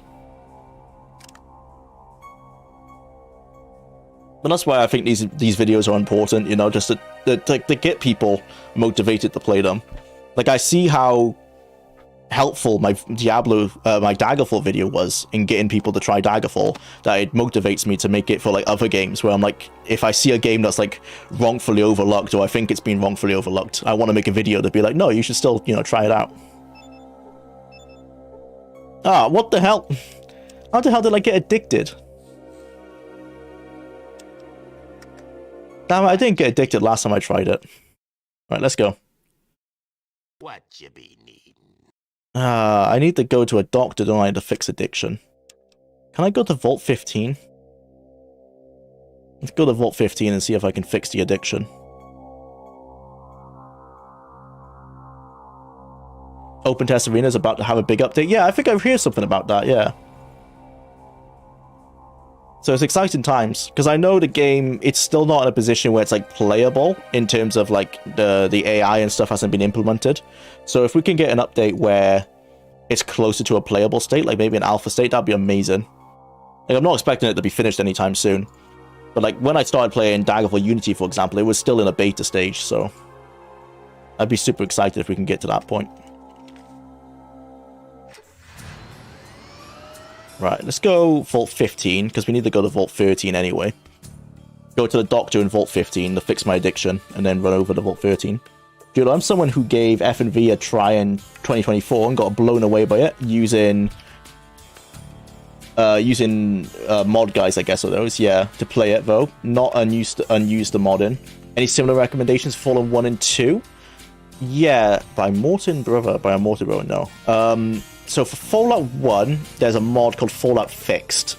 That's pretty much all you need, essentially. It's a mod pack that's basically combined into a single mod.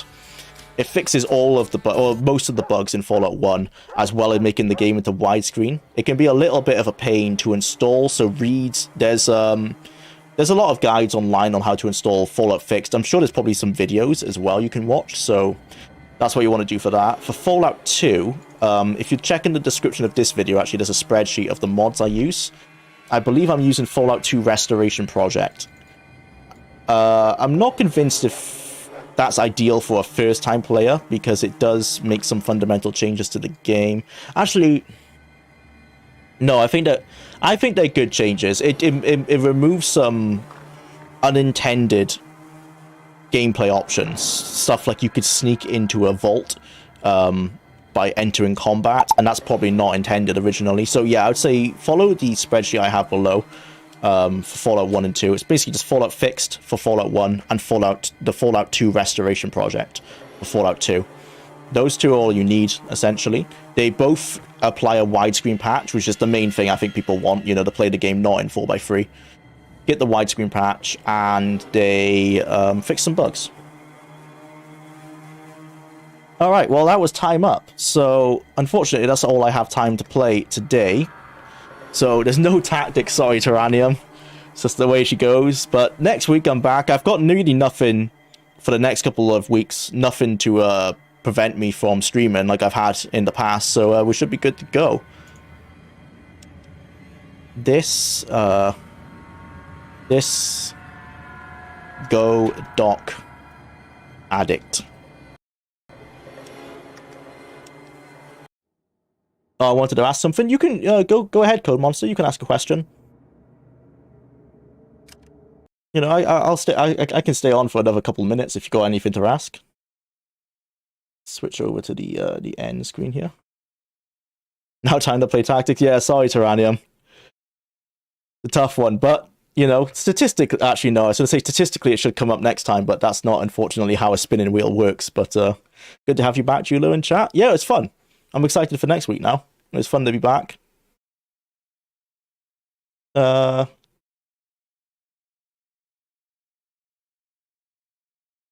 By the way, guys, anyone here got one of those retro handheld consoles? They look pretty neat. What I use is a PlayStation Vita. You can pick those up in the UK for about £100. Maybe a bit cheaper if you go for, there was a second model, the PS Vita Slim. I think it's about £80. And you can follow modding guides off YouTube. They're not too complicated to mod it, and then you can have access to RetroRock. Which you might have heard of as like an all-in-one emulator. And as long as you know how to use RetroRock, again, there's guides on how to do that as well. You can run loads of retro games. So I have it for mainly Game Boy Advance games, but I've got some DS games, some SNES games, some Sega Genesis games, as well as if you hack your PS Vita, you can use PSP games. You can play PS1 games, which are really good. And bit dubious on this one, but there's I mean, morally maybe not okay, but also I guess it is because there's a backdoor. Essentially, there's a backdoor into the PlayStation Store, and you can download all of the Vita games for free, which is morally questionable. It is piracy, but also PlayStation killed support to the Vita in like 3 years, and you can't access the PlayStation Store on the Vita now anyway. So this is the only way to get it. So yeah. PS Vita is really good. You can hack into the back end. The PlayStation Store, you know, I was playing that when I was traveling. Downloaded the Ratchet & Clank trilogy remake or remaster. Really terrible frame rate on PS Vita actually, but it was fun. It was really good for the plane flight. What did people think when they said game engine back 15 years ago? Like I have seen forum posts and they treat it like graphics cards. I mean, an engine I think it's not really changed in the definition. If you mean the general popular consensus, I can't really say, to be honest. I know Tim Kaine, he wrote his own engines, and he has called them engines in his videos. I guess the difference was you weren't necessarily buying off-the-shelf engines back then. The first big one was Renderware, which was for the PS2 era. A lot of games on PS2 were run on Renderware, actually, the entire GTA series, as well as if you think of a game on PS2, there's a good chance that it was ran on Renderware, which was a off-the-shelf engine. Now, of course, you have Unity and Unreal and Godot. I think that's the main difference, is that people aren't necessarily writing their own engines now, because there's no reason. So, yeah. I think that's the main difference. And what the popular consensus was, yeah, they probably treated it like a new graphics card because it was a new engine was always a new update, right? It's like kind of going from Unreal 3 and 4 to Unreal 5 that we have now. It was the same back then. If you saw that a game was made, or like if a game was made on id Tech 1, which was, what is that, Wolfenstein, or was it Doom? I can't remember, but like id Tech 1, and then you go to like id Tech 3, it's a massive jump. So when they see a new engine being made, that's really exciting. And I guess that excitement is still kind of there now, but not really, because the jumps from Unreal 4 to Unreal 5 aren't huge. It's mainly how the developers use them in the end of the day.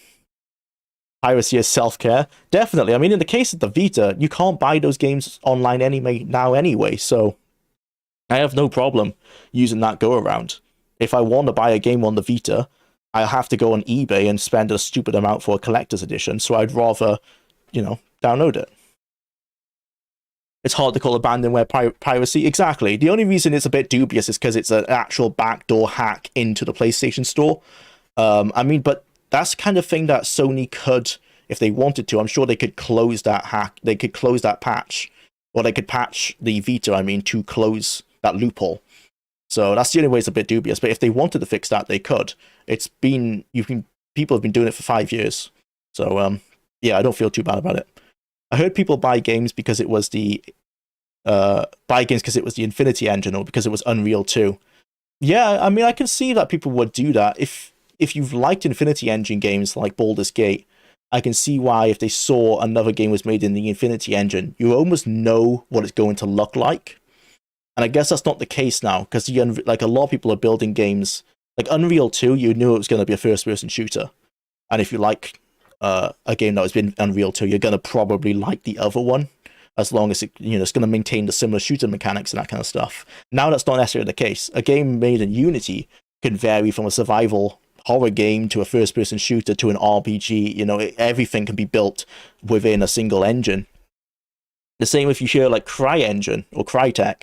The CryEngine, you probably think of Crysis, but that's also Kingdom Come Deliverance. Those are two wildly different games that control completely differently. They don't even feel the same. So I think what is changed is that an engine can be manipulated far beyond what it could originally, or what people were happy to do with it. Like maybe they could have hacked the Infinity Engine to do way more than it was in the CRPGs it was made for, but no one was really doing that anyway. If you wanted to do that, you just make your own engine, or you'd find a more suitable replacement. So I think that's probably the change, is that you don't necessarily know how a game's going to control just because, or how a game's going to feel just because it's on a certain engine, whereas you kind of did back then. I mean, Renderware was a good example of an engine that wasn't like that. Renderware, the games on Renderware generally feel completely different from each other. They're wildly different aesthetically, as well as how they control and everything. So that's an example of, I guess Renderware is an example of a more modern engine in that regard.